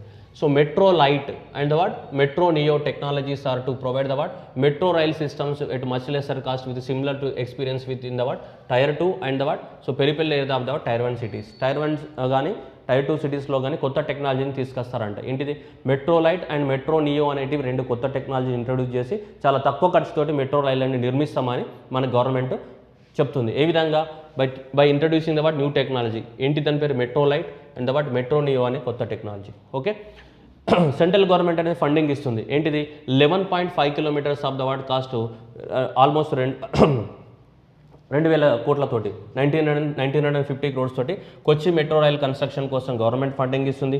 అట్లాగే Chennai metro railway station constructions government funding ఇస్తుంది. అట్లాగే బెంగళూరు మెట్రో రైల్వే స్టేషన్ కోసం కానీ అట్లాగే నాగ్పూర్ మెట్రో రైల్ కన్స్ట్రక్షన్ కోసం కానీ ఇవన్నీ గవర్నమెంట్ అనేది ఫండింగ్ అనేది ఇవ్వడం జరిగింది. ఈ బడ్జెట్లో ఫండింగ్ అనేది అలొకేషన్ చేశారు. ఏంటి సో కొచ్చి మెట్రో రైల్ కోసం కానీ చెన్నై మెట్రో రైల్ కోసం కానీ Bengaluru so metro railway station కోసం కానీ అండ్ నాగ్పూర్ మెట్రో రైల్ కోసం కానీ ఈ అన్ని ప్రాజెక్టులను కన్స్ట్రక్ట్ చేయడానికి కోసం గవర్నమెంట్ అనేది ఫండింగ్ అనేది అలొకేట్ చేసింది. మీరు ఫండింగ్ చూసుకోవచ్చు. ఓకే, సో మీరు కొచ్చికి కానీ చెన్నైకి కానీ మెట్రో దీనికి బెంగళూరుకి కానీ నెక్స్ట్ ఏంటిది మనకి నాగ్పూర్ ఈ మెట్రో రైల్స్ అన్నింటిని కన్స్ట్రక్షన్ చేయడానికి కోసం ఈ బడ్జెట్లో గవర్నమెంట్ అనేది ఫండింగ్ అనేది అలొకేషన్ చేయడం జరిగింది. Okay, next power sector reforms. So government అనేది గడిచిన 6 సంవత్సరాలలో 139 GW ఆఫ్ ద పవర్ అనేది సో ఇండియాలో ఇన్స్టాల్డ్ కెపాసిటీ ఉంది. ఇన్స్టాల్డ్ కెపాసిటీ ఎంత ఉంది మనకి 139 GW of the what installed capacity ఇండియాలో ప్రజెంట్ అయింది 139 GW of the what installed capacity ఉంది. 1.41 lakh kilometers of the watt circuit of the transmission lines is added and the additionally 2.8 households of the watt so connected in the watt past 6 years. Okay, గడిచిన 6 సంవత్సరాలలో దాని యొక్క capacity అంత 139 GW అనేది power యొక్క కెపాసిటీని పెంచినారు. మన ఇండియాలో చూస్తే దాదాపు 3,300 GW పైగా ఉందనుకోండి total production. So 139 so GW అనేది యాడ్ చేసినారు. ఒక ఇంత 1.41 lakh kilometers of the transmission lines అని కట్టినారు. కొత్తగా 2.8 crores ఆఫ్ ద హౌస్ హోల్డ్స్కి ఏమి ఇచ్చినారు పవర్ కనెక్షన్స్ ఇవ్వడం జరిగింది కొత్తగా. ఇది మనం ఎవరు అడగాడు ఎగ్జామినేషన్లో కానీ సో జస్ట్ మీకు మ్యాటర్. సో కానీ గవర్నమెంట్ ఇప్పుడు ఏం చేసిందంటే కొత్తగా ఈ డిస్కామ్ కంపెనీస్ ఏవైతే పవర్ కంపెనీస్ ఏవైతే ఉన్నాయో అవన్నీ లాస్ట్లో నడుస్తున్నాయి. ఆ లాస్ట్లో నడడానికి కోసం గవర్నమెంట్ ఏం చేసిందంటే కొత్తగా ఈ పవర్ సెక్టార్స్ని స్ట్రెంథనింగ్ చేయడానికి కోసం పవర్ సెక్టార్ని స్ట్రెంథనింగ్ చేయడానికి కోసం గవర్నమెంట్ అనేది కొత్తగా 3 లక్షల కోట్లతోటి సో 3 లక్షల కోట్లు ఎన్ని సంవత్సరాల పాటు 5 సంవత్సరాల కోసం ఒక కొత్త పవర్ సెక్టార్ స్కీమ్ని తీసుకురాబోతుంది. ఆ పవర్ సెక్టార్ స్కీమ్ అనేది చెప్పలేదు, స్కీమ్ పేరు చెప్పలేదు గవర్నమెంట్, కానీ స్కీమ్ యొక్క డీటెయిల్స్ మాత్రం అనౌన్స్మెంట్ చేశారు. ఏమని 3 lakh crores over the what 5 years for the what revamped and the what reform based and the result linked new power distribution sector scheme will be launched soon. So 3 లక్షల కోట్లతోటి 5 సంవత్సరాల కోసం so ఈ కొత్తగా power sector స్కీమ్ని launch చేయబోతున్నామని చెప్పారు. ఆ స్కీమ్ పేరు అనేది మనకు తెలియదు, కానీ సో ఇలా 3 లక్షల కోట్లతోటి 5 సంవత్సరాలలో అది reform based result linked. Okay, result basis పైన ఫండింగ్ ఉంటుంది అనమాట. అంతేగాని ఊరికే ప్రతి రాష్ట్రానికి ఏమంటే ఇయ్యరు. Okay, next comprehensive national hydrogen energy mission to be launched in the 2021-22 national hydrogen energy mission. ఏవైతే మనకి వేస్ట్ మెటీరియల్స్ కానీ లేకుంటే బయో వేస్ట్ ఏవైతే ఉన్నాయో వాటి నుంచి హైడ్రోజన్ని తీసి హైడ్రోజన్ని ఫ్యూల్ లాగా వాడుకోవాలి, వాటికి సంబంధించింది. మరి దానికి కూడా డీటెయిల్స్ అనేవి మనకి లేవు, ఫ్యూచర్లో లాంచ్ చేస్తామని చెప్తున్నారు. ఏంది national hydrogen mission. So hydrogen ఉత్పత్తి చేయడానికి కోసం నేషనల్ హైడ్రోజన్ ఎనర్జీ మిషన్ అనేది కూడా లాంచ్ చేస్తామని చెప్తున్నారు. ఈ రెండు కూడా సో మనకి అనౌన్స్మెంట్ చేయడం జరిగింది. Power sector scheme and the national hydrogen scheme. Next వచ్చేసి పోర్ట్స్కి సంబంధించి ఇండియాలో ఉన్నటువంటి మేజర్ 7 పోర్ట్స్ని డెవలప్మెంట్ చేయడానికి కోసం దాదాపు ఒక 2,000 కోట్లు అనేది అలొకేట్ చేయడం జరిగింది for the development of the what 7 major ports in India. టోటల్గా ఇండియాలో ఎన్ని ఉన్నాయి మనకి 13 మేజర్ పోర్ట్స్ ఉన్నాయి. ఆ 13 మేజర్ పోర్ట్స్లో 7 మేజర్ పోర్ట్స్కి కలిపి సో ఒక 2,000 కోట్లు అనేది అలొకేట్ చేయడం జరిగింది for the development of the what major ports. Okay, అట్లాగే so Indian shipping company to be get the what 1,664 crores worth of the what subsidy support over the 5 years in global tenders for the what so ministries. ఏవైతే shipping companies ఉన్నాయో ఆ shipping కంపెనీస్కి 1,600 కోట్ల tenders ఇస్తామని చెప్తున్నారు. ఎందుకంటే అవి కూడా డెవలప్ అవ్వాలి కదా, సో వాటికి సంబంధించి doubling of the what recycling capacity around the what by the 2024 to generate the what employment opportunities. ఏంటిది షిప్ రీసైక్లింగ్? అంటే వేరే వేరే దేశాలలో షిప్స్ పాడైపోతాయి కదా, యూరోప్లో కానీ అమెరికాలో కానీ వేరే వేరే దేశ షిప్స్ పాడైతాయి కదా, ఆ షిప్స్ అన్నిటిని ఇండియాకి తీసుకొచ్చి ఇండియాలో వాటిని ఏం చేస్తారు, రీసైక్లింగ్ చేస్తారు. అది ఈ రోజులలో ఏంటిదంటే one of the biggest industry ఏది, షిప్ రీసైక్లింగ్ అనేది. షిప్ రీసైక్లింగ్ అనేది it is what, so upcoming industry అనమాట, ఒక one of the what important industry. ఈ భారతదేశంలో ఈ షిప్ ఏదైతే రీసైక్లింగ్ ఉందో అది 4.5 million tons of the what capacity తోటి ప్రజెంట్ నడుస్తుంది.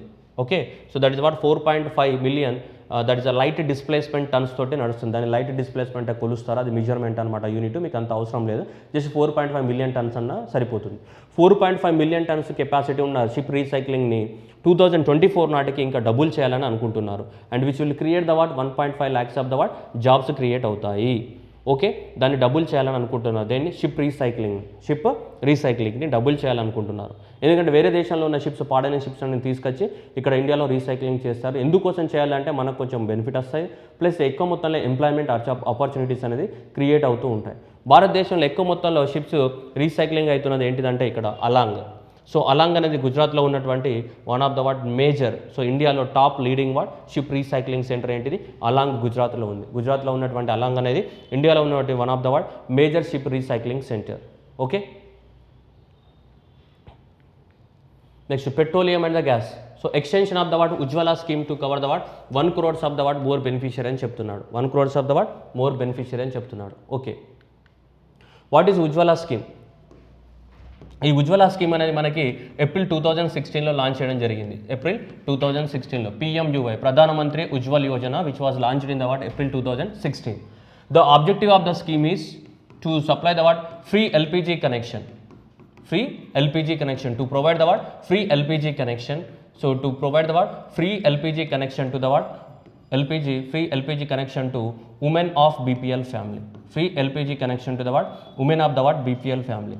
సో BPL ఫ్యామిలీలో ఉన్నటువంటి ఉమెన్కి ఏంటిది, ఫ్రీ LPG కనెక్షన్ని ప్రొవైడ్ చేయాలి. Providing the what free LPG connection to the what women of the what BPL family. So అలా టార్గెట్ ఏమైనా ఏప్రిల్ 2016లో టార్గెట్ ఎంత అనుకున్నారంటే 5 కోట్ల సో మందికి ప్రొవైడ్ చేయాలనుకున్నారు. తర్వాత దాన్ని 8 crores ఆఫ్ ద మెంబర్స్కి పెంపారు. ఓవరాల్గా టార్గెట్ ఎంతకు పెంచారు, ఇనీషియల్గా 5 crores ఆఫ్ ద మెంబర్స్కి అనుకున్నారు, తర్వాత టార్గెట్ని ఇంక్రీజ్ చేశారు. ఎంతకి 8 crores ఆఫ్ ద మెంబర్స్కి మనం ఫ్రీ LPG కనెక్షన్స్ ఇవ్వాలని చెప్పేసి 5 crores నుంచి 8 crores పెంచారు. ఇది అంతా కూడా ఏంటిది, ఓల్డ్ స్టోరీ. కానీ ఇప్పుడు మళ్ళీ సో మనకి బడ్జెట్లో నిర్మలా సీతారామన్ ఏమని చెప్తుంది, the extension of the what Ujjwala scheme to cover the what more what 1 crore more beneficiary అని చెప్తుంది. అంటే ఆల్రెడీ 8 crores ఆఫ్ ద బెనిఫిషియరీస్కి మనం ఫ్రీగా LPG సిలిండర్ ఇచ్చి ఉన్నాం. ఎప్పటి నుంచి 2016 నుంచి 2020 వరకు 8 crores ఆఫ్ ద వాట్ మెంబర్స్కి ఆల్రెడీ మనం ఫ్రీ LPG సిలిండర్ ఇచ్చి ఉన్నాం. కానీ ఇప్పుడు గవర్నమెంట్ ఏం చెప్పిందంటే ఇంకా ఎక్స్ట్రాగా 1 crores ఆఫ్ ద మెంబర్స్కి మనం ఇవ్వబోతున్నామని గవర్నమెంట్ అనే అనౌన్స్మెంట్ ఇచ్చింది. అంటే దాని అర్థం ఏంటిది, టోటల్గా టార్గెట్ ఎంతకు రీచ్ అవుతుంది. ఇనీషియల్గా మనం ఏదో 5 crores అనుకున్నాం, లాంచ్ చేసిన రోజు ఎంత అన్నారు, లాంచ్ చేసినప్పుడు 5 crores అన్నారు. ఆ తర్వాత గవర్నమెంట్ దాన్ని 8 crores పెంచింది. ఇప్పుడు 8 crores మెంబర్స్కి ఇచ్చేశారు. ఇప్పుడు కొత్త అనౌన్స్మెంట్ 2021 అండ్ 22కి మళ్ళీ పెంచుతున్నారు. ఎంత పెంచారు, అడిషనల్గా 1 crores మెంబర్స్ పెంచారు. ఓవరాల్గా ప్రధానమంత్రి ఉజ్వల్ యోజన కింద ఎంత టార్గెట్ అవుతుంది, 9 crores మెంబర్స్కి. ఈ 1 crores మెంబర్స్ కనుక ఇచ్చేస్తే LPG సిలిండర్ కనెక్షన్ అనేది ఫ్రీగా, టోటల్గా 9 crores మెంబర్స్కి మనం ఫ్రీగా LPG కనెక్షన్ ఇచ్చినట్టు అవుతుంది. దేని కింద, ప్రధానమంత్రి ఉజ్వల యోజన కింద. దేని కింద, ప్రధానమంత్రి ఉజ్వల యోజన కింద. ఆల్రెడీ 8 crores మెంబర్స్కి ఇచ్చాము ఎప్పటి నుంచి, 2016 నుంచి 2020 వరకు.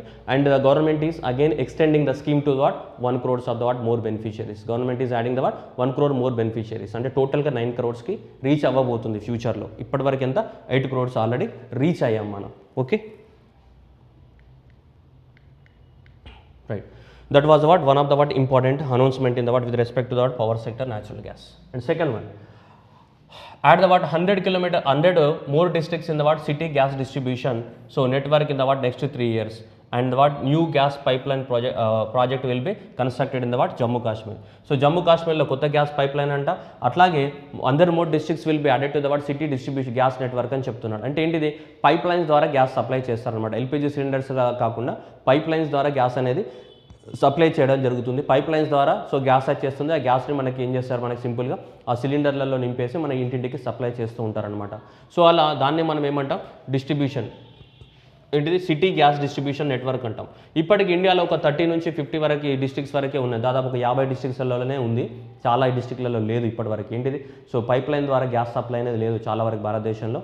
50 డిస్ట్రిక్ట్స్ వరకే ఉన్నాయి. ఫ్యూచర్లో ఇంకా కొత్త 100 డిస్ట్రిక్ట్స్ని యాడ్ చేస్తారంట దేనికి సప్లై చేయడానికి, సో గ్యాస్ డిస్ట్రిబ్యూషన్ నెట్వర్క్కి over the what next 3 years, రాబోయే 3 సంవత్సరాలలో అడిషనల్లీ 100 డిస్ట్రిక్ట్స్ని యాడ్ చేస్తాము గ్యాస్ డిస్ట్రిబ్యూషన్ నెట్వర్క్ అని చెప్తున్నారు. దాంతోపాటు గవర్నమెంట్ ఆల్సో ఏం అనౌన్స్ చేసింది, and independent was gas transport system operator, and independent gas transport system operator to set up for the what facilitation and the coordination and the booking of the what common carrier capacity in the what all natural gas pipelines on the what non-discriminatory and open access basis.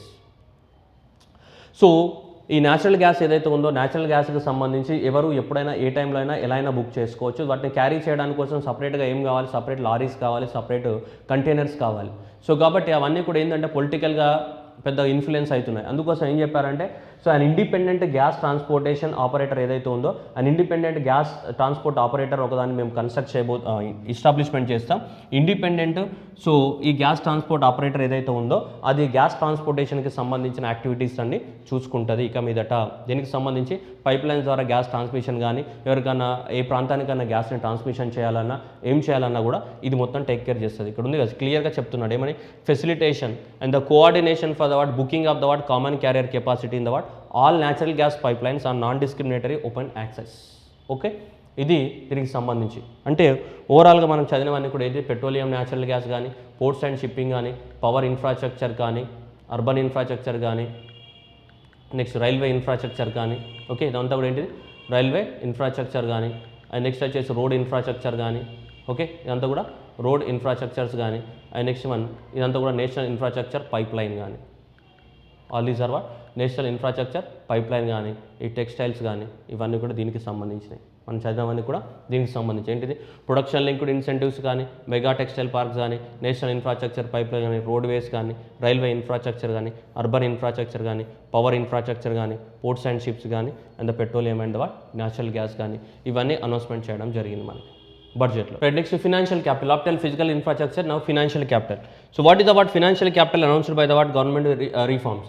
ఏమంటున్నాడు ఇక్కడ చూడండి, a single securities market code is to be evolved. ఒక ఈ ఏవైతే మన share మార్కెట్కి సంబంధించినటువంటి securities మనం చెప్తాం కదా షేర్ మార్కెట్, ఆ షేర్ మార్కెట్కి సంబంధించి ఎవరైనా కంపెనీ ఇన్వెస్ట్మెంట్ పెట్టాలనుకున్నది అనుకోండి ఒక్కొక్కరికి ఒక్కొక్క యాక్ట్ వర్తిస్తుంది. ఒకటికి సెబీ యాక్ట్ 1980 అంటాడు, ఒకటికి ఇంకొక యాక్ట్ అనేది వర్తిస్తుంది, ఫార్వర్డ్ మార్కెట్ కమిషన్ అనే యాక్ట్ ఉంది. సో ఇలా రకరకాల యాక్ట్స్ ఉన్నాయి అనమాట. సో ఈ చట్టాల వల్ల కన్ఫ్యూజన్ ఏర్పడుతుంది.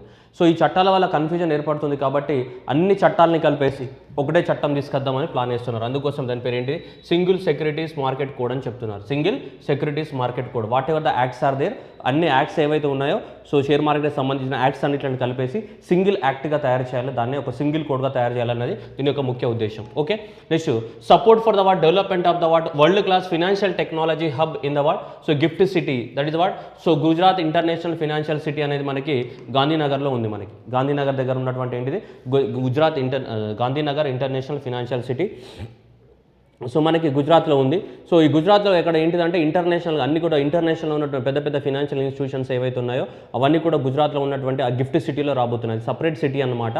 అక్కడ అన్ని ఫినాన్షియల్ కంపెనీస్ ఉంటాయి. ఇప్పుడు మాదాపూర్లో అన్ని ఐటీ కంపెనీస్ ఉన్నట్టు ఈ గిఫ్ట్ సిటీలో అన్ని ఫినాన్షియల్ కంపెనీస్ ఉంటాయి. దానికి సపోర్ట్ చేస్తామని చెప్తుంది. దాన్ని ఇంటర్నేషనల్ కంపెనీస్గా డెవలప్మెంట్ చేయడానికి మేము సపోర్ట్ చేస్తామని చెప్తుంది. దట్ ఈస్ నెక్స్ట్ వన్ ఏదైనా ఒక పర్మనెంట్ ఇన్స్టిట్యూషన్ని ఎస్టాబ్లిష్మెంట్ చేస్తామని చెప్తుంది. We will right so a new permanent institutional framework will be help for the development of the what bond market. కొత్తగా బాండ్ మార్కెట్స్ ఈ బాండ్స్ అమ్మడం కొనడం ఉంటాయి కదా. సో బాండ్స్ అమ్మడము కొనడము వాటి ద్వారా మనీ సంపాదించడం ఇట్లాంటివి ఉంటాయి మార్కెట్లో. ఇది చాలామందికి ఐడియా ఉండదు కానీ మీరు అంతా డెప్త్కి వెళ్ళాల్సిన అవసరం లేదు. సింపుల్గా బాండ్ అంటే సో బాండ్స్ అమ్మడం కొనడం ఉంటుంది. సో సింపుల్గా సో కాబట్టి ఈ బాండ్స్ అమ్మడం కొనడం ఏదైతే ఉంటుందో సో ఆ దానికి సంబంధించి ఒక సపరేట్ గైడ్లైన్స్ని తీసుకురాబోతున్నాము. దానివల్ల ఇండియాలో బాండ్ మార్కెట్ అనేది ఇంకా బాగా డెవలప్మెంట్ జరుగుతుందని చెప్తుంది. సో ఇంతవరకు మీకు సఫిషియంట్ ఎగ్జామ్కి. Okay, next to develop the what investor charter as a what right of the what all the financial investors. ఏంటి దీనికి సంబంధించి నువ్వు ఏదైనా ఆఫీస్కి అయినావు అనుకో, నువ్వు ఏదైనా కాలేజ్లో జాయిన్ అయినావు అనుకో, కాలేజ్లో జాయిన్ అయినప్పుడు నువ్వేమంటావు నీకు కాలేజీలో క్లాసులు అటెండ్ అవ్వడం నీ యొక్క రైట్, ఆ క్లాస్లో కూర్చోవడానికి బెంచ్ ఉండడం అనేది నీ యొక్క రైట్, అక్కడ వాటర్ తాగడానికి వాటర్ ఉండాలి కాలేజీలో అనేది నీ యొక్క రైట్. అట్లాగే ఎవరైనా సరే భారతదేశంలో ఇన్వెస్ట్మెంట్ పెడితే ఆ ఇన్వెస్టర్కి కూడా ఏముండాలి కొన్ని రైట్స్ ఉండాలి. మరి సో ఇన్వెస్టర్ కూడా కొన్ని రైట్స్ ఉండాలి. సో చాలామంది ఇన్వెస్టర్స్కి రైట్స్ లేకపోవడం వల్ల చాలామంది ఇన్వెస్ట్మెంట్ పెట్టడం లేదు ఇండియాలో. అందుకోసం ఏమని చెప్తున్నది గవర్నమెంట్ అనేది సపరేట్గా మేము ఒక ఇన్వెస్టర్ చార్టర్ని డెవలప్ చేస్తామని చెప్తున్నాడు. Investor charter. ఆ ఇన్వెస్టర్ చార్టర్స్లో దేనికి సంబంధించింది, ఎవరైతే ఇన్వెస్ట్మెంట్ పెడతారో ఆ ఇన్వెస్ట్మెంట్ పెట్టిన దానికి సంబంధించినటువంటి రైట్స్ అన్నీ ఉంటాయి, అతనికి ఏమేమి రైట్స్ ఉన్నాయని. So that is the investment charter will be developed. Investor charter అనేది డెవలప్మెంట్ జరుగుతుందని చెప్తుంది. అంటే గవర్నమెంట్ అనౌన్స్మెంట్ చేస్తుంది ఫ్యూచర్లో. దాంతోపాటు గవర్నమెంట్ అనేది ఫండింగ్ ఇవ్వబోతుంది. ఎంత 1000 crore rupees of the fund will be infused in the watt solar energy corporation of India and the 15,000 crores of the fund will be infused in the what renewable energy development agency. Okay, 1000 crores అనేది మన solar energy దానికి, 1500 crores అనేది that will be introduce the what Indian renewable energy development ఏజెన్సీకి. Capital infusion of the what 1000 crores to the what Solar Energy Corporation of India and 1500 crores to the what Renewable Energy Development of India. 1500 crores for the what Renewable Energy Development of India, 1000 crores for the what Solar Energy Corporation ki government అనేది ఈ funding ఇవ్వబోతుంది. Okay, next gold exchange. So ఏదైతే మనకి గోల్డ్ని అమ్మడం కొనడం జరుగుతుంటుంది కదా share మార్కెట్లో, అంటే అది మీకు కొద్ది మందికి అర్థమవుతుంది, షేర్ మార్కెట్ తెలిసిన వాళ్ళే, మిగతాకి అర్థం కాదు. సో బట్ అర్థం కాకపోయినా మిమ్మల్ని ఎవరు అడగరు ఎగ్జామ్లో గోల్డ్ ఎక్స్చేంజ్ అంటే ఏంటిదని. సో కానీ మీరు సింపుల్గా మనకి బడ్జెట్ ఏం అనౌన్స్మెంట్ చేశారనేది గుర్తుపెట్టుకోవాలి. కాబట్టి మనకి భారతదేశంలో సపరేట్గా ఒక గోల్డ్ ఎక్స్చేంజ్ అనేది రాబోతుంది షేర్ మార్కెట్లో. సో గోల్డ్కి సంబంధించినటువంటి షేర్స్ కూడా అమ్మడం కొనడం జరుగుతుంది. దాన్ని బులియన్ మార్కెట్ అంటాం, ఇప్పటికీ ఉంది బులియన్ మార్కెట్. అది కాకుండా బులియన్ మార్కెట్ కాకుండా సపరేట్గా ఈ గోల్డ్ ఎక్స్చేంజెస్ని రెగ్యులేట్ చేయడానికి కోసం సపరేట్గా సో టాస్క్ అనేది ఇవ్వడం జరిగింది. ఎవరికి? ఆ సెబీకే అప్పచెప్పారు దాన్ని. సో గోల్డ్ ఎక్స్చేంజెస్ని కూడా so setting up of a system for the what regulated gold exchanges and SEBI to be notified as a what regulator. SEBI అనేది రెగ్యులేట్ చేయబోతుంది దాన్ని. Okay, and the what warehousing development and the regulatory authority to be what strengthened. ఈ wear housing అంటే ఇది gold ఏదైతే ఉందో ఆ గోల్డ్కి సంబంధించిన వేర్ హౌసెస్ ఉంటాయి కదా, వాటిని స్ట్రెంథెనింగ్ చేస్తారంట. ఇది మనకు అవసరం లేదు, పెద్దగా యూజ్ లేదు.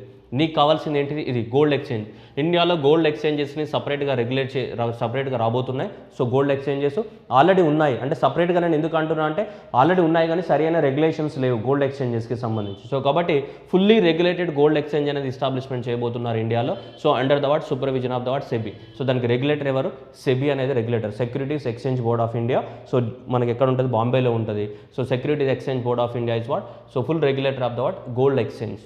సో అది అడగవచ్చు, గోల్డ్ ఎక్స్చేంజ్ రెగ్యులేటర్ అని ఎవరైనా అడగవచ్చు. సో సెబీకి అప్పచెప్పినారు ఆ పని గోల్డ్ ఎక్స్చేంజ్ అనేది రెగ్యులేట్ చేయడానికి కోసం. సార్ గోల్డ్ ఎక్స్చేంజ్ అంటే ఏంటి సార్ అని మీకు డౌట్ రావచ్చు, కానీ ఇప్పుడు దాన్ని నేను ఎక్స్ప్లెయిన్ చేయలేను, ఎందుకంటే we are in the what budget, అది సపరేట్ టాపిక్ అది. Next foreign direct investment. FDI stands for the what foreign direct investment. So మనకి ఇన్సూరెన్స్ సెక్టార్లో ఫారిన్ వాళ్ళని ఎంతవరకు జస్ట్ 49% మాత్రమే ఫారిన్ డైరెక్ట్ ఇన్వెస్ట్మెంట్ ఉండేది. ఇప్పుడు మనకి ఫారిన్ వాళ్ళు దాదాపు 74% వరకు ఇన్వెస్ట్మెంట్ పెట్టడానికి కోసం మనకి ఇన్సూరెన్స్ సెక్టార్లో అలో చేయడం జరిగింది. ఎందుకంటే కోవిడ్-19 తర్వాత చాలామంది హెల్త్ ఇన్సూరెన్స్ తీసుకోవడం అనేది స్టార్ట్ చేయడం జరిగింది చాలామంది. సో కాబట్టి అందుకోసం మనం ఏం చేస్తామంటే ఈ ఎక్కువ మంది ఫారినర్స్ మన ఇండియన్ ఇన్సూరెన్స్ సెక్టార్లోకి వస్తే ఇండియాలో చాలామందికి ఇన్సూరెన్స్ ఫెసిలిటీ అనేది అందుబాటులోకి వస్తాయి. ఎందుకంటే ప్రీమియం అనేది తగ్గుతుంది కదా, ప్రీమియం అనేది తగ్గడం వలన చాలా ఎక్కువ మంది కాంపిటీషన్ పెరిగి ఇన్సూరెన్స్ కంపెనీస్ మధ్యన ప్రీమియం తగ్గిస్తారు. ప్రీమియం తగ్గించినప్పుడు ఎక్కువ మందికి హెల్త్ ఇన్సూరెన్స్ కానీ లైఫ్ ఇన్సూరెన్స్ ఫెసిలిటీస్ అవైలబిలిటీకి రావచ్చు. అందుకోసం సో 49% ఉన్న ఎఫ్డిఐ లిమిట్ని 74%కి మనకి ఎఫ్డిఐ లిమిట్ని పెంచడం జరిగింది. ఏ సెక్టార్లో? మనకి ఏ సెక్టార్లో? ఇన్సూరెన్స్ సెక్టార్లో. ఏ సెక్టార్లో? మనకి ఇన్సూరెన్స్ సెక్టార్లో. Okay, next recapitalisation of the what public sector bank. మనకి 12 పబ్లిక్ సెక్టర్ బ్యాంక్స్ ఉన్నాయి కదా, government of India owned banks ఉన్నాయి కదా, పిఎస్బీస్ పబ్లిక్ సెక్టర్ బ్యాంక్స్ ఉన్నాయి కదా. సో ఈ 12 పబ్లిక్ సెక్టర్ బ్యాంక్స్ ఉన్నాయి మనకి ఇండియాలో. లార్జెస్ట్ బ్యాంక్ ఏది? ఎస్బీఐ, తర్వాత Punjab national bank, bank of Baroda, ఇవన్నీ ఉన్నాయి కదా, union bank of India, bank of Maharashtra, ఇలా 12 పబ్లిక్ సెక్టర్ బ్యాంక్స్ ఉన్నాయి కదా. ఈ 12 పబ్లిక్ సెక్టర్స్ బ్యాంక్కి కలిపి 20,000 crores అనేది గవర్నమెంట్ ఆఫ్ ఇండియా అలొకేట్ చేయడం జరిగింది. అంటే ఈ 20,000 crore rupees అనేది ఆ బ్యాంకులకు ఇస్తుంది government. That is what allocation by the what government for the what this 20,000 crore rupees. Okay, next stressed assets resolution. So asset reconstruction company limited and the what asset management company to be what setup. Stressed assets అంటే ఏంటిది? ఏదైనా bank అనేది loans ఇచ్చింది అనుకోండి. Okay, ఏదైనా bank అనేది loan ఇచ్చింది. So banks అనేది లోన్స్ ఇచ్చినప్పుడు లోన్ అనేది ఏం చేయాలి? మనం రికవరీ చేయాలా లేదా? రికవరీ చేయాలి. ఓకే, రికవరీ చేస్తాం మనం. సో రికవరీ చేయాలి. కానీ వాడు లోన్ ఇచ్చినప్పుడు ఆ లోన్కి ఏముంటుంది? మనకి ప్రిన్సిపల్ అమౌంట్ ఉంటుంది ప్లస్ ఏముంటుంది మనకి ఆ లోన్కి ఏం కట్టాలి, మనకి ఇంట్రెస్ట్ కూడా కట్టాలి కదా. సో ఇందులో ప్రిన్సిపల్ అమౌంట్ కట్టకపోయినా లేదంటే సో ఇంట్రెస్ట్ రేట్ కట్టకపోయినా సో ఆ బ్యాంక్ ఏమవుతుంది, స్ట్రెస్లో ఉన్నట్టు లెక్క. అలాంటి అసెట్స్ని ఏమంటాం మనం, స్ట్రెస్డ్ అసెట్స్ అంటాం. ఆ స్ట్రెస్డ్ అసెట్స్ కొద్ది రోజుల తర్వాత ఏమైపోతాయి, అవి తిరిగి కట్టడం అనమాట. అలానే పోయి లాస్ట్కి ఏమైతే నాన్ పర్ఫార్మింగ్ అసెట్స్ అయిపోతాయి. అవి నాన్ పర్ఫార్మింగ్ అసెట్స్ అయిపోయి అవి తిరిగి రావు ఇక బ్యాంక్కి. సో ఎప్పటికి రావు, అవి లాస్ అనమాట బ్యాంక్కి. కాబట్టి ఇలాంటివి మన భారతదేశంలో దాదాపు 12 లక్షల కోట్ల వరకు ఉన్నాయి. ఏంటిది, సో నాన్ పర్ఫార్మింగ్ అసెట్స్ కానీ 12 లక్షల కోట్ల నాన్ పర్ఫార్మింగ్ అసెట్స్ ఉన్నాయి మనకి భారతదేశంలో. సో ఇలాంటి మరి ఎలా రికవరీ చేసుకోవాలన్న ఉద్దేశంతో ఏం చేయాలి, అలాంటివి రికవర్ చేయడానికి కోసం సపరేట్గా ఒక కంపెనీనే తీసుకొస్తాడంట. ఏం company, so asset reconstruction company limited అనేది ఒకటి, and asset management company to be what setup. Asset management company అనే దాన్ని ఒకటి తీసుకొస్తామని చెప్తున్నారు. దాంతోపాటు asset reconstruction company limited and asset management company ఈ రెండింటిని కూడా సెటప్ చేస్తాము. దేనికోసం, స్ట్రెస్డ్ అసెట్స్ని రిజల్యూషన్ చేయడానికి కోసం. అంటే ఏవైతే బ్యాంక్స్ లోన్స్ ఇచ్చి బ్యాంకులకు తిరిగి రాలేవో ఆ లోన్స్ని జనరల్గా ఏమంటాం మనం, స్ట్రెస్డ్ అసెట్స్ అంటాం. ఇది సింపుల్ లాంగ్వేజ్లో. మళ్ళీ నువ్వు బ్యాంకింగ్ లాంగ్వేజ్లోకి వెళ్ళామనుకోండి, బ్యాంకింగ్లో చూస్తే మళ్ళీ నాన్ పర్ఫార్మింగ్ అసెట్స్ వేరు, స్ట్రెస్డ్ అసెట్స్ వేరు, రీస్ట్రక్చర్డ్ అసెట్స్ వేరు, ఇదంతా వేరే ఉంటుంది కథ. అది పక్కన పెడదాం. మనం సింపుల్గా అర్థం అవ్వాలంటే బ్యాంక్స్ లోన్స్ ఇచ్చినాయి, తిరిగి రాలేవు, తిరిగి రాని లోన్స్ని ఎలా వసూలు చేసుకోవాలి. వసూలు చేసుకోవాలంటే బ్యాంక్సే వసూలు చేసుకుంటాయి, లేదా బ్యాంక్స్ ఏం చేస్తాయంటే బ్యాంక్కి వసూలు చేయకుండా బ్యాంక్ ఒక థర్డ్ పర్సన్కి అప్పచెప్తాయి. ఆ థర్డ్ పర్సనే వీడు ఎవడు, అసెట్ కంపెనీస్. ఈ అసెట్ కంపెనీస్ ఏవైతే ఉన్నాడో వీడు బ్యాంక్ నుంచి బ్యాంక్ వానికి అప్పచెప్తుంది. వాడేం చేస్తాడు, ఏ కస్టమర్ అయితే ఉన్నాడో ఆ కస్టమర్ నుంచి రీకవరీ చేసి తిరిగి బ్యాంక్కి ఇస్తాడు. మరి వానికి ఏం లాభం అంటే ఎంతో కొంత షేర్ ఉంటుంది వానికి. అలాంటి కంపెనీస్ని ఏమంటాం మనం, అసెట్ మేనేజ్మెంట్ కంపెనీస్ అని చెప్తూ ఉంటాం జనరల్గా. అవి కొత్తవి తీసుకొస్తానని చెప్తున్నారు. వీటి ఏం తీసుకొస్తారో వాటి గైడ్లైన్స్ ఏందో మనకైతే తెలియదు. ఆల్రెడీ ఇండియాలో asset reconstruction companies already work చేస్తూ ఉన్నాయి చాలా రోజుల నుంచి. 2002 నుంచే అసెట్ రీకన్స్ట్రక్షన్ కంపెనీస్ ఉన్నాయి ఇండియాలో. మరి ఇది కొత్త ఏషం వేశారు, మరి దీన్ని ఏందో అనేది తెలియదు, జస్ట్ నేమ్స్ మాత్రమే చెప్పారు. So let's see watch and watch for the what future what they will announce. ఉదా deposit insurance scheme. Deposit insurance scheme అంటే ఏంటిది, నువ్వు ఏదైనా బ్యాంక్లో నువ్వు ఏదైనా amount of the money deposit చేసావు అనుకోండి మనకి, so deposit insurance credit guarantee corporation అనేది ఒకటి ఉంటుంది. మన deposit insurance credit guarantee corporation అనేది మనకి ఒకటి ఉంటుంది. So deposit insurance and credit guarantee corporation ప్రకారం ఏంటిదంటే నువ్వు ఏదైనా బ్యాంకులో మనీ అనేది డిపాజిట్ చేసావు అనుకో, ఏదైనా బ్యాంకులో మనీ డిపాజిట్ చేస్తే నీకు 5 lakhs వరకే గ్యారంటీ ఉంటుంది. దీని వరకు 5 lakhs వరకే గ్యారంటీ ఉంటుంది. నువ్వు 10 lakhs డిపాజిట్ చేసావు అనుకో, లేదంటే నువ్వు 20 lakhs డిపాజిట్ చేసావు అనుకో, నువ్వు 30 lakhs డిపాజిట్ చేసావు అనుకో, ఎన్ని lakhs అన్నా డిపాజిట్ చేయు నువ్వు. బ్యాంకు దివాలా తీసినప్పుడు లేదంటే బ్యాంకు మూతపడ్డప్పుడు నీకు వచ్చేది మాత్రం 5 lakhs. నీకు 5 lakhs ఎక్కరావు. ఎందుకంటే భారతదేశంలో లిమిట్ ఎంత, 5 lakhs. దట్ ఈస్ ఇంతకుముందు 1 lakh ఉండే, కానీ ఫిబ్రవరి 2020లోనే మనకి ఎంతకంటే 5 lakhs పెంచడం జరిగింది యాక్చువల్గా. అయితే అది ఒరిజినల్గా అయితే 1 lakh rupees వరకే ఉండే, 5 lakhsకి పెంచడం జరిగింది అనమాట మనకి. ఓకేనా, అది. So deposit insurance scheme, so 5 lakh rupees వరకు ఉంటుంది. అయితే ఇప్పుడు అంటే మీకు డౌట్ వస్తుంది, సార్ నేను 30 లక్షలు డిపాజిట్ చేసినా కదా, నువ్వు 30 లక్షలు డిపాజిట్ చేసినా బ్యాంక్ దివాలా తీస్తే నీకు వచ్చేది 10 లక్షలు, నువ్వు 1 కోటి రూపాయలు డిపాజిట్ చేసినా నీకు వచ్చేది 5 లక్షలే, అంతకు మించి రావు నీకు. అర్థమవుతుందా? సో అది దాని డిపాజిట్ ఇన్సూరెన్స్ గ్యారంటీ అనే స్కీమ్ అనేది ఒకటి ఉంది మనకి, అంత డీటెయిల్స్ అవసరం లేదు. మరి ఇప్పుడు ఎందుకు తీసుకొచ్చామంటే, మరి ఏదైనా ఒక బ్యాంక్ అనేది సో జనాలకి కస్టమర్స్కి హెల్ప్ చేయాలి, కానీ సో నేను ఇవ్వను నీకు డబ్బులు 5 లక్షలు ఇవ్వను, తర్వాత ఇస్తాను, రేపు రాపో ఎల్లుండి రాపో, ఇట్లా సతాయిస్తూ ఉంటారు కదా బ్యాంకులో. బ్యాంకుల వాళ్ళు కస్టమర్స్ని సతాయించకుండా ఉండడానికి కోసం, ఇబ్బంది పెట్టకుండా ఉండడానికి కోసం చట్టాన్ని మాడిఫై చేస్తామని చెప్తున్నారు. ఏ చట్టాన్ని? సో ఇది DICC act 1961. So deposit insurance credit guarantee corporation act 1961 ఏదైతే ఉందో ఈ చట్టాన్ని మాడిఫై చేస్తామని చెప్తుంది గవర్నమెంట్ అనేది. సో ఈ చట్టాన్ని మాడిఫై చేయడం ద్వారా అంటే కస్టమర్స్ ఎవరైతే ఉన్నారో సో ఆ కస్టమర్స్ అనే వాళ్ళు ఇమీడియట్గా వాళ్ళ మనీని ఏం చేయొచ్చు అన్నమాట, మనకు విత్డ్రా చేసుకోవచ్చు అనమాట బ్యాంక్ అకౌంట్ నుంచి. సో దీన్ని మాడిఫై చేయడం ద్వారా ఇంతకుముందు అయితే జస్ట్ 1 lakh వరకు మాత్రమే మనకి ఇన్సూరెన్స్ కవర్ ఉండేది, అంటే ప్రొటెక్షన్ అనేది 1 lakh వరకు ఉండేది. ఇప్పుడు 5 lakhs వరకు. ఈవెన్ 5 lakhs వరకు ఇన్సూరెన్స్ ఉన్నా కానీ ఆ బ్యాంక్ దివాలా తీసిందనుకో, నువ్వు వెళ్ళి నా డబ్బులు నాకు ఇవ్వమంటే వాడు ఇవ్వడు. ఏమని చెప్తాడు, నా బ్యాంక్ లాస్లో ఉంది నీకు ఎట్లా ఇస్తా అంటాడు. అలాంటి టైంలో మరి ఇంక ఇన్సూరెన్స్ కవర్ ఎందుకు? సో అందుకోసమే ఇప్పుడు నిర్మలా సీతారామన్ ఏం అనౌన్స్మెంట్ చేసిందంటే ఈ చట్టాన్ని మాడిఫై చేస్తాం, కస్టమర్స్కి ఎక్కువ మొత్తంలో రైట్స్ ఉండేటట్టు చూస్తామని చెప్తుంది. Next SARFAESI act. So SARFAESI act, ఈ సర్ఫేసీ యాక్ట్ అనేది మనకి 2002 సంవత్సరంలో రావడం జరిగింది. సో ఇది right. So what is the surface act? Securitisation and the what securitisation and the what reconstruction of the what financial assets and enforcement of the what securities interest act 2002 ఈ చట్టాన్ని తీసుకురావడం జరిగింది. ఈ చట్టం పేరు చాలామందికి గుర్తుండదు. సో బ్యాంక్ వాళ్ళకైతే గుర్తుంటుంది, మిగతా వాళ్ళు ఈ చట్టం యొక్క పేరు గుర్తుపెట్టుకోవాల్సిన అవసరం లేదు. ఎక్సెప్ట్ బ్యాంక్ ఎగ్జామ్ వాళ్ళకి ఆల్రెడీ తెలుసు. బ్యాంక్ ఎగ్జామ్ వాళ్ళు ఏంటంటే ఈ చట్టం గురించి పూర్తిగా చదివి ఉంటారు, సర్ఫేస్ యాక్ట్ గురించి. అసలు ఈ చట్టాన్ని 2002 సంవత్సరంలో తీసుకొచ్చారు. ఎందుకు తీసుకొచ్చారు అంటే ఎప్పుడైనా సరే బ్యాంక్స్ అనేటివి ఏవైనా ఏ పర్సన్స్కైనా లోన్స్ ఇచ్చినప్పుడు, బ్యాంక్స్ అనేటివి ఎవరికైనా లోన్స్ ఇచ్చినప్పుడు జనరల్గా వాడు బారోవర్ ఉన్నాడు కదా, సో బారోవర్ ఎవడైతే ఉన్నాడో వాడు ఎగవేతే బారోవర్ అనేవాడు లోన్ పే చేయలేదు. బారోవర్ లోన్ పే చేయనప్పుడు బ్యాంక్ అనేది ఎలా రికవరీ చేయాలి, బ్యాంక్ అనేది ఎలా రికవరీ చేయాలి? సో బ్యాంక్ అనేది ఎలా రికవరీ చేయాలి మనీ అనేది క్వశ్చన్ మార్క్. అది బ్యాంక్ అనేది రికవరీ చేయడానికి ఓల్డెన్ డేస్లో ఏముండేదంటే డైరెక్ట్ నీకు కోర్ట్స్ ద్వారా మాత్రమే అవకాశం ఉండేది. దేని ద్వారా? కోర్టుకు వెళ్ళి కోర్టులో కేసు ఫైల్ చేస్తే ఈ బారోవర్ని కోర్టుకు పిలిచి రాయనాన్ని ఆయనకి మొహానికి రైట్ ఇంత బొట్టు పెట్టి రైట్, సో అప్పుడు వసూలు చేసేవాళ్ళు. అట్లా ఏమైపోయేది, సగం జీవితం అయిపోయేది. వాడు కోర్టుకి రాడు, ఆ డబ్బులు వసూలు కావు. అందుకోసం ఏం చేశారంటే 1993 నుంచి 2002 సంవత్సరం వరకు మన భారతదేశంలో ఏవైనా బ్యాంక్స్ అనేటివి లోన్స్ ఇస్తే ఓన్లీ కోర్ట్స్ ద్వారా మాత్రమే, కోర్టు ఇంటర్వెన్షన్ ద్వారా మాత్రమే మనకు రీకవరీకి ఛాన్స్ ఉండేది. దానివల్ల చాలా టైం వేస్ట్ అవుతుందని చెప్పేసి గవర్నమెంట్ ఆఫ్ ఇండియా ఏం చేసిందంటే కోర్ట్స్ని లేపేయాలి, మధ్యలోకి వెళ్ళి కోర్ట్స్ ఉండకూడదు.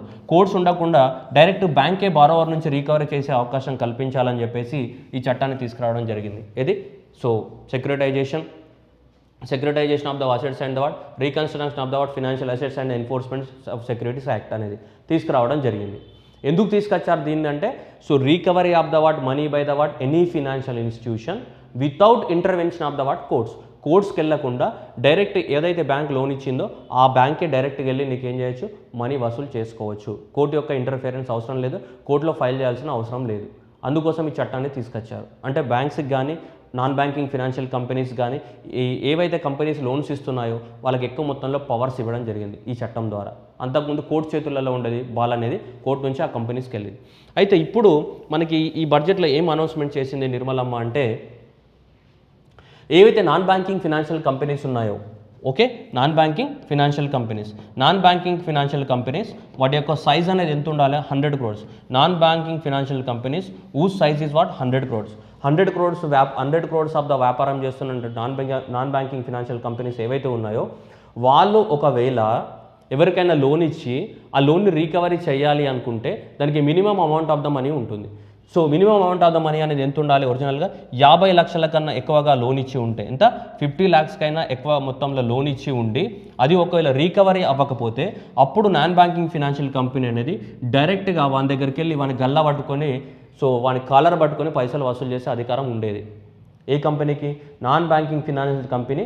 దాని యొక్క సైజ్ ఎంత ఉండాలి, దాని వ్యాపారం, దాని యొక్క బిజినెస్ ఎంత ఉండాలి, 100 కోట్ల బిజినెస్ చేస్తున్నటువంటి నాన్ బ్యాంకింగ్ ఫినాన్షియల్ కంపెనీ బారోవర్కి ఎంత ఇచ్చి ఉండాలి, 50 లక్షల అమౌంట్ ఆఫ్ ద మనీ ఇచ్చుంటే వాడు తిరిగి ఇవ్వకపోతే అప్పుడు వాని ఇంటికి వెళ్ళి సో అడగవచ్చు అనమాట. కానీ ఇప్పుడు నిర్మలా సీతారామన్ ఏం చెప్తుందంటే 50 లక్షల రూపాయలు అనేది చాలా ఎక్కువ మొత్తంలో అయిపోయింది అని చెప్పేసి దీన్ని తగ్గించడం జరిగిందనమాట. ఎంతకి? 20 లక్షల రూపాయలకు తగ్గించారు. ఇంతకీ 20 లక్షల రూపాయలకు తగ్గించడం జరిగింది. సో 20 లక్షల రూపాయల లోన్ ఇచ్చినా కానీ నీకేం చేయొచ్చు, నువ్వు పోయి వాని ఇంటికి పోయి అడగచ్చు అనమాట. ఇంతకుముందు ఎంత ఉండేది, 50 లక్షల రూపాయలు లోన్ ఇస్తేనే వానికి డైరెక్ట్గా వెళ్ళి అడగడానికి ఉంది. మరి 50 లక్షల కన్నా తక్కువ ఉంటే, ఇంతకుముందు అంటే 50, ఇప్పుడు 20 లక్షల కన్నా తక్కువగా ఉంటే ఎలా? 20 లక్షల తక్కువ ఉంటే మళ్ళీ సేమ్ అదే ఏంది వేరే చట్టం ఉంది దానికి, ఏది ఇన్సాల్వెన్సీ బ్యాంక్రప్సీ కోడ్ అని ఒకటి ఉంది. సో అది పక్కన పెడదాం మనం ప్రస్తుతానికి. సో ఇది సర్ఫేస్ యాక్ట్ ప్రకారం అయితే సో 50 లక్షల నుంచి మనకి 20 లక్షలకి తగ్గించడం జరిగింది. వీటికి సంబంధించి అన్ని ఎన్బిఎఫ్సిస్ కాదు, కండిషన్ అప్లై. ఏ ఎన్బిఎఫ్సిస్కి వేటికైతే 100 కోట్ల ఆస్తుల విలువ ఉందో ఆ ఎన్బిఎఫ్సిస్కి మాత్రమే డైరెక్ట్గా వాని కాలర్ పట్టుకొని వసూలు చేయొచ్చు. ఎప్పుడు? 20 లక్షల కన్నా ఎక్కువ, 20 లక్షలు అండ్ ఎబో. ఇంతకుముందు అయితే ఎంత ఉండే, 50 lakhs కన్నా ఎబో లోన్ ఇచ్చుంటేనే వసూలు చేసే అధికారం ఉండేది. ఇప్పుడు 20 lakhsకి తగ్గించినారు, అంటే బెనిఫిట్ చేయడానికి ఎవరికి? ఎన్బిఎఫ్సిస్కి. Next company matters. What is this company matters? So decriminalising the what limited liability partnership act what 2008. ఏంటిది? ఒక కంపెనీ నువ్వు రిజిస్ట్రేషన్ చేసుకున్నప్పుడు నీకు ప్రొసీజర్లో ఏవో కొన్ని తెలియక రాంగ్స్ రాసావు, లేదంటే టెక్నికల్గా ఏవో నీకు కొన్ని టర్మ్స్ అర్థం కాక ఏవో రాంగ్ డీటెయిల్స్ రాసావు. అలా రాసినప్పుడు కూడా నీ మీద ఏం చేస్తున్నారంటే క్రిమినల్ అఫెన్స్ అవుతుంది. అది సో అది క్రిమినల్ అఫెన్స్ అనమాట, రాంగ్ డీటెయిల్స్ ఇవ్వడం అనేది. అందుకోసం గవర్నమెంట్ ఏం చేస్తుందంటే హ్యూమన్ ఎర్రర్ అనేది కామన్, ఎక్కడైనా సరే హ్యూమన్ ఎర్రర్ అనేది జరుగుతుంది. అందుకోసం గవర్నమెంట్ ఏం చెప్తుందంటే దీన్ని డీక్రిమినలైజేషన్ చేస్తుంది. అంటే ఏంటిది, అది క్రిమినల్ అఫెన్స్ కాదు ఇక మీదట అనేది. ఏమైనా రాంగ్ డీటెయిల్ చేస్తే నువ్వు మార్చుకోవచ్చు, అంతే తప్ప నీ మీద క్రిమినల్ అఫెన్స్ అనేది ఉండదు, దాన్ని చేస్తామని అనౌన్స్మెంట్ చేసింది. Decriminalisation of the what limited liability act 2018. Okay, next small companies. ఏదైతే కంపెనీ అనేది స్మాల్ కంపెనీ ఉందో, as for the what a company అయినా భారతదేశంలో మనకి కంపెనీ యాక్ట్ 2013 ప్రకారమే రిజిస్ట్రేషన్ జరుగుతాయి ఇండియాలో. మరి స్మాల్ కంపెనీ ఏదైతే అంటామో భారతదేశంలో, ఆ స్మాల్ కంపెనీ యొక్క డెఫినేషన్ని మనకి బడ్జెట్లో గవర్నమెంట్ ఆఫ్ ఇండియా అనేది బడ్జెట్లో డెఫినేషన్ని మార్చిందనమాట. ఓకే, సో ఏ కంపెనీ అయితే చూడండి ఇక్కడ, increasing of the there threshold paid up capital from the what not exceeding the what 50 lakhs to the what 2 crores. ఒకవేళ ఆ కంపెనీ యొక్క క్యాపిటల్ అనేది ఎంత ఉంటే, సో 2 crores కన్నా తక్కువగా ఉంటే, అప్ టు వాట్ 2 crores కన్నా తక్కువ ఉంటే, లేదంటే ఆ కంపెనీ యొక్క టర్న్ ఓవర్ అనేది, ఓకే, ఆ కంపెనీ యొక్క టర్న్ ఓవర్ అనేది 20 crores కన్నా తక్కువగా ఉంటే ఆ కంపెనీని ఏమనొచ్చు మనం, స్మాల్ కంపెనీ అనిగా రిజిస్ట్రేషన్ చేసుకోవచ్చు. అయితే పాతగా ఎంత ఉండేది, 2 crores లేకుండే, పాత దాని ప్రకారం ఇది ఎంత ఉండే, 50 lakhs ఉండే, ఇది ఎంత ఉండే అంటే 2 crore rupees ఉండే. అయితే బడ్జెట్ 2020-21లో ఇప్పుడు ఏం చేశారంటే, ఏ కంపెనీ అన్నా స్మాల్ కంపెనీగా రిజిస్టర్ అవ్వాలి అంటే వాళ్ళ దగ్గర ఉన్న amount of the money 2 crores వరకైనా ఉండొచ్చు, లేదంటే వాళ్ళ బిజినెస్ టర్న్ ఓవర్ అనేది 20 crores వరకు ఉన్నా సరే వాళ్ళు స్మాల్ కంపెనీగా రిజిస్ట్రేషన్ అవ్వచ్చు. ఇంతకుముందు లిమిట్ ఎంత ఉండే, 50 lakhs ఉండే. ఈ 50 lakhs కాస్త పెంచారు ఎక్కడికి, 2 crores. ఈ 2 crores కాస్త పెంచారు ఎంతకి, 20 crores పెంచడం జరిగింది. ఎగ్జామినేషన్లో రావచ్చు బిట్టు. స్మాల్ కంపెనీ డెఫినేషన్ అనేది చేంజ్ అయింది. ఒకవేళ క్యాపిటల్ అయితే 2 crores ఆఫ్ ద క్యాపిటల్ ఉంటే, లేదంటే turn over of the business అయితే 20 crores కన్నా ఎక్సీడ్ అవ్వకుండా ఉంటే అది స్మాల్ కంపెనీ కింద రిజిస్టర్ అవ్వచ్చు. 20 crores కన్నా టర్న్ ఓవర్ ఎక్సీడ్ అయితే లార్జ్ కంపెనీ అని, 20 crores కన్నా తక్కువ ఉంటే స్మాల్ కంపెనీ. ఇంతకుముందు అయితే ఎంత ఉండే, 2 crores ఉండే, చాలా స్మాల్ డెఫినేషన్ అది. సో కాబట్టి దాన్ని పెంచడం జరిగింది, మనకి డెఫినేషన్ని మార్చారు. Next 1% companies, OPCs. What is mean by 1% companies? జనరల్గా మనకి ఎన్ఆర్ఐసే వస్తూ ఉంటారు. సో ఈ 1% కంపెనీస్ ఎవరెవరు పెడుతుంటారు జనరల్గా? ఈ స్టార్టప్ కంపెనీస్ ఉంటాయి కదమ్మా, చిన్న కంపెనీస్, చిన్న స్టార్టప్ కంపెనీస్ ఉంటాయి కదా. ఈ చిన్న స్టార్టప్ కంపెనీస్లో పెద్ద పార్ట్నర్స్ ఉన్నాడు, ఒకడే పెట్టుకుంటాడు చాలా వరకు. సో అలాంటి వాటిని జనరల్గా ఏమంటారు, సింపుల్గా మనకి మీకు అర్థం అవడానికి 1% కంపెనీస్ అని చెప్తుంటాం. ఈ 1% కంపెనీస్ ఎక్కువ మొత్తంలో ఎవరంటే ఎన్ఆర్ఐస్ పెడుతూ ఉంటారు, మనకి ఫారిన్ వాళ్ళు పెడుతూ ఉంటారు ఇండియాలో చిన్న స్టార్టప్ కంపెనీస్. సో అందుకోసం ఈ చిన్న స్టార్టప్ కంపెనీస్ ఏవైతే ఉన్నాయో ఆ స్టార్టప్ కంపెనీస్ని ప్రమోట్ చేయడానికి కోసం గవర్నమెంట్ ఏం చెప్పిందంటే, వాళ్ళకి ఎలాంటి without any restrictions and the paid of capital and the what turn over, వాళ్ళు రిజిస్ట్రేషన్ చేసుకోవచ్చు. వాళ్ళ టర్న్ ఓవర్ పైన కానీ లేకుంటే వాళ్ళ క్యాపిటల్ పైన కానీ ఎలాంటి లిమిట్స్ లేవు. Allowing there conversion into the what any type of the company at any time. వాళ్ళు ఏ కంపెనీ అయినా రిజిస్టర్ అవ్వచ్చు. వాళ్ళు మైక్రో కంపెనీగా రిజిస్టర్ అవుతారా, స్మాల్ కంపెనీగా రిజిస్టర్ అవుతారా, మెగా కంపెనీగా రిజిస్టర్ అవుతారా, అది వాళ్ళ ఇష్టం. And reducing the what residency limit for the what Indian citizens to set up the what OPC from the what 182 days what 120 days, allowing the what NRI residents to incorporate the what OPC in India. ఈ 1% companies ఏవైతే ఉన్నాయో, ఎవరైనా NRI పెట్టాలనుకుంటే ఇంతకుముందు outside the India 182 days ఉండేవాళ్ళు జనరల్గా. Okay, so that is the what residency limit అనేది, residency limit of the what Indian citizens to set up the what so OPC from 182 days నుంచి 120 daysకి తగ్గించడం జరిగింది. ఓకే, ఇంతకుముందు కనీసం 6 నెలల పాటు ఇండియాలో ఉంటే మనకు సింపుల్గా ఏం చేసేవాళ్ళు, మనకి సో ఈ కంపెనీస్ని సెటప్ చేయడానికి అవకాశం ఇచ్చేవాళ్ళు. కానీ ఇప్పుడు 120 daysకి తగ్గించడం జరిగింది. 120 days అనేది ఇండియాలో ఉన్నా సరే సో ఇండియాలో కంపెనీ పెట్టుకోవడానికి అవకాశం కల్పిస్తుంది ఎన్ఆర్ఐస్కి స్పెషల్గా. ఎందుకంటే మోస్ట్ ఆఫ్ ద టైమ్స్ వాళ్ళు అవుట్ సైడ్ ద ఇండియానే ఉంటారు కదా. So most of the times out side the ఇండియాలో ఉంటారు కాబట్టి ఆ 182 daysని కాస్త ఇండియాలో ఉండాలి ఇంతకుముందు. ఆ 182 daysని కాస్త ఇప్పుడు 120 daysకి తగ్గించి మనం అలో చేయడం జరిగింది. Okay, then we are what allowed the what so this 1% companies ఏవైతే ఉన్నాయో ఈ 1% కంపెనీస్ని. అండ్ దాంతోపాటు to ensure the what faster resolution of the cases, ఏవైతే కేసెస్ పెండింగ్లో ఉన్నాయో వాటిని నేషనల్ కంపెనీ లా ట్రిబ్యునల్స్ యొక్క ఏంటిని స్ట్రెంథెనింగ్ చేయాలని, implementation of the what online కోర్స్ని ఇంప్లిమెంట్ చేయాలని, introduction of the what alternate methods for the what డెప్ట్ resolution and speed framework what micro small medium enterprises కానీ, and launch of the what analysis and artificial intelligence machine learning driven MCA 21 version 3 in the what 2021 and the what 20. These are the two technical terms. ఇంత technical terms అనేది మీరు అర్థం చేసుకోవాల్సిన అవసరం లేదు. సింపుల్గా ఏంటిది, NCLT నేషనల్ కంపెనీ లా ట్రిబ్యునల్ని స్ట్రెంథెనింగ్ చేయాలంట, ఈ కోడ్ సిస్టమ్ని ఇంప్లిమెంట్ చేయాలి, కేసెస్ అన్ని సాల్వ్ చేయాలంటే, అట్లాగే మైక్రో స్మాల్ మీడియం ఎంటర్ప్రైజెస్ ఏమైతే ఉన్నాయో వాటిని రీకవరీ చేయడానికి కోసం సపరేట్ అంటే వాళ్ళ ఏమంటాం ఏవైతే సిక్లో ఉన్నాయో అంటే ఏవైతే లాస్ట్లో ఉన్నటువంటి మైక్రో స్మాల్ మీడియం ఎంటర్ప్రైజెస్ ఉన్నాయో వాటిని స్ట్రెంథనింగ్ చేయడానికి కోసం సపరేట్గా సో మెకానిజంని తీసుకురావాలి. అట్లాగే సో ఈ డాటా అనలిటిక్స్ అనేది కొత్తగా మనకి డాటా అనలిటిక్స్ తెలుసుగా, బిగ్ డాటా అనలిటిక్స్ కానీ, ఆర్టిఫిషియల్ ఇంటెలిజెన్స్ కానీ, మిషన్ లెర్నింగ్ కానీ ఇట్లాంటివన్నీ కూడా కొత్తగా తీసుకురాబోతున్నారంట ఇండియాలో. And the what disinvestment. What is mean by disinvestment? Disinvestment అంటే ఏంటిది? The selling of the what share. So the selling of the what share by government in public sector companies. ఏవైతే government companies ఏవైతే ఉన్నాయో ఆ government కంపెనీస్లో మనం షేర్ని కనుక అమ్మేస్తే, గవర్నమెంట్ షేర్ని అమ్మేస్తే దాన్ని ఏమంటాం మనం? So that is the disinvestment అంటాం. డిస్ అంటే withdrawing, investment by government in the what public sector companies. Public sector companies అంటే గవర్నమెంట్ ఓనర్షిప్ ఉన్న కంపెనీస్. ఏ కంపెనీలో అయినా గవర్నమెంట్ అనేది ఓనర్షిప్ ఉండాలంటే గవర్నమెంట్ యొక్క షేర్ హోల్డింగ్ మినిమం ఎంత ఉండాలి? 51% ఉండాలి. మినిమం 51% ఉన్నవాడే ఓనర్ అవుతాడు. అలా ఏ కంపెనీస్లో అయితే గవర్నమెంట్ యొక్క షేర్ అనేది 51% ఉంటుందో ఆ కంపెనీస్ని ఏమంటాం? పబ్లిక్ సెక్టార్ అంటాం. ఎందుకంటే 49% ఉన్నాడు ఓనర్ అవ్వడు, ఇప్పుడు ఏమవుతాడు? పార్ట్నరే అవుతాడు. 51% ఎవరు షేర్ ఉంటే వాడే ఇప్పుడు ఏమవుతాడు? ఓనర్ అవుతాడు. ఒకవేళ 51% షేర్ అనేది గవర్నమెంట్ అనుకోండి, అప్పుడు గవర్నమెంట్ అని ఏమంటాం మనం? గవర్నమెంట్ ఓనర్ అయితే అప్పుడు ఏమంటాం? అలాంటి కంపెనీస్ని ఏమంటాం మనం? పబ్లిక్ సెక్టార్ కంపెనీస్ అని చెప్తున్నాం. ఈ ఇయర్ గవర్నమెంట్ ఏం చెప్పింది? 1,75,000 crore రూపీస్ అనేది ఎర్న్ చేయాలనుకుంటుంది. మనకి ఇనీషియల్గా నేను చెప్పాను, గవర్నమెంట్ అనేది బడ్జెట్ని ప్రిపరేషన్ చేసే టైంలో ఎక్కడి నుంచి తీసుకుంటుంది అన్నాం? ట్యాక్సెస్ నుంచి కానీ, నాన్ ట్యాక్సెస్ నుంచి కానీ, లాంగ్ టర్మ్ ఫండింగ్స్ నుంచి కానీ, డిస్ఇన్వెస్ట్మెంట్ ద్వారా కానీ, బారోయింగ్స్ ద్వారా కానీ గవర్నమెంట్ అనేది మనీ ఎర్న్ చేస్తుందని చెప్పామా లేదా? సో అట్లాగే ఇప్పుడు ఏంటిదంటే 1,75,000 crore అనేది ఇప్పుడు రాబోయే ఇయర్లో మనీని డిస్ఇన్వెస్ట్మెంట్ ద్వారా తీసుకురావాలని గవర్నమెంట్ అనేది ప్లాన్ చేసింది through the process of the what disinvestment. So disinvestment ద్వారా 1,75,000 crore రూపీస్ ఆఫ్ ద మనీని సో ఎర్న్ చేయాలని చెప్తుంది. అంటే గవర్నమెంట్ షేర్స్ ఏవైతే ఉన్నాయో అమ్మేసుకొని ప్రైవేట్ వాళ్ళకి అమ్మేసి దాని ద్వారా 1,75,000 కోట్లని సో సంపాదించాలని అనుకుంటుంది.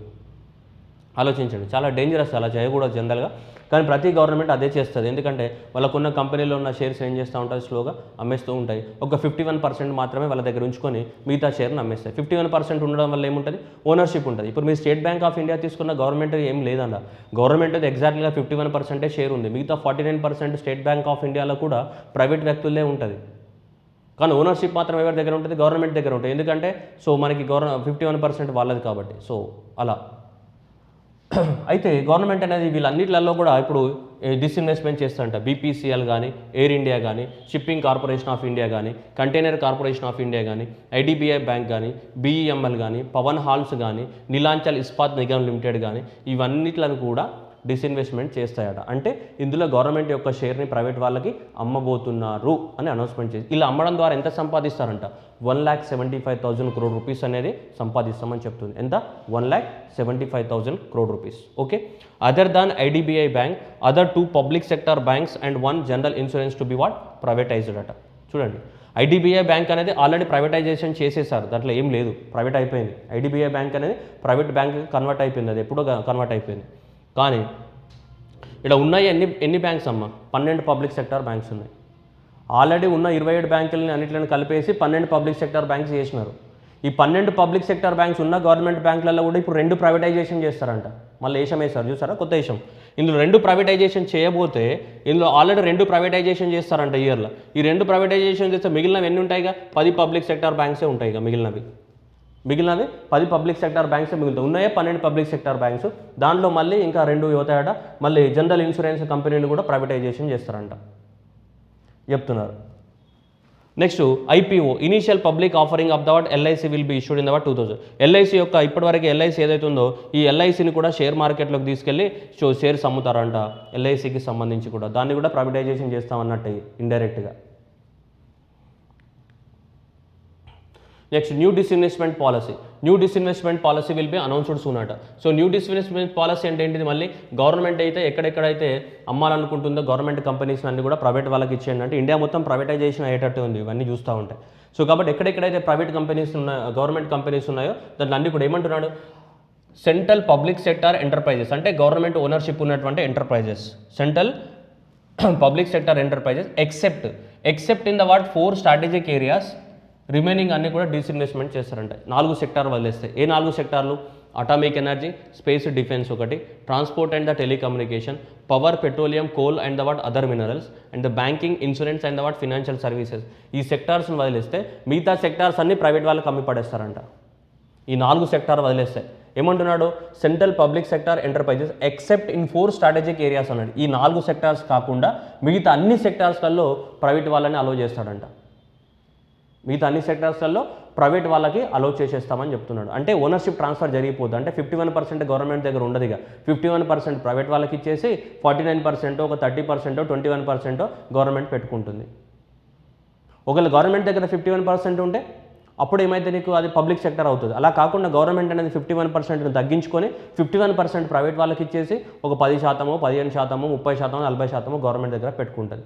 అలా పెట్టుకుంటే అప్పుడు ఏమైతే అది ప్రైవేట్ కంపెనీ అయిపోతుంది. గవర్నమెంట్కున్న పెద్ద ప్రాఫిట్స్ ఏమీ రావు, అన్నీ కూడా ప్రైవేట్ వాళ్ళకి షేర్ అయిపోతాయి ప్రాఫిట్స్ అన్నీ కూడా. ఓకే, మరి ఇలా భారతదేశంలో ఉన్నటువంటి ఈ పబ్లిక్ సెక్టార్ కంపెనీస్ ఏవైతే ఉన్నాయో ఇవి కాకుండా, ఈ 4 సెక్టార్స్ కాకుండా మిగతా సెక్టార్స్లో ఉన్న వాటిని అమ్మేయడానికి కోసం నీతి ఆయోగ్కి ఆ పని చెప్తుందంట. ఆ నీతి ఆయోగ్ అనేది ఒక కమిటీ ఫామ్ చేసి ఒక రిపోర్ట్ ప్రిపేర్ చేసి ఇచ్చేసి ఏ కంపెనీని ఎంతకు అమ్మాలి, ఎంత షేర్ అమ్మాలి, ఎవరికి అమ్మాలి, ఇవన్నీ కూడా మళ్ళీ ప్లాన్ చేస్తారంట ఫ్యూచర్లో. ఎవరికి అయిపోయారు ఆ పని అంతా, నీతి ఆయోగ్. ఇవి కాదమ్మా, ఈ సెక్టార్స్ కాకుండా మిగతా సెక్టార్లో ఉన్న పబ్లిక్ సెక్టార్ కంపెనీస్ అన్నిటి కూడా నా భాషలో చెప్పాలంటే అమ్మి దొబ్బుతారంట. ఎవరికి, ప్రైవేట్ వాళ్ళకి. ఇవి కాకుండా అది నిర్మలా సీతారామన్. ఆల్రెడీ ఈమె ఈ సెంటెన్స్ చదువుతున్నప్పుడే ప్రతిపక్షాలు ఆల్రెడీ ఓ అని అరవడం మొదలుపెట్టారు లోక్సభలో. ఆల్రెడీ అంటే ఆల్మోస్ట్ నువ్వు ఏం మిగులుస్తున్నావని, అన్ని ప్రైవేటైజేషన్ అయినా ఇవన్నీ ప్రైవేటైజేషనే. సో ఈ బ్యాంక్స్ ఉన్న 12 బ్యాంకులలో ఇంకా రెండు ప్రైవేటైజేషన్ పోతాయంట. ఎల్ఐసి షేర్స్ మళ్ళీ ప్రైవేటైజేషన్ చేస్తూ అంటావు, మళ్ళీ ఇక్కడ ఉన్న వాటిని ఇవన్నీ ప్రైవేటైజేషన్ చేస్తూ అంటావు. అన్ని ప్రైవేటైజేషనా?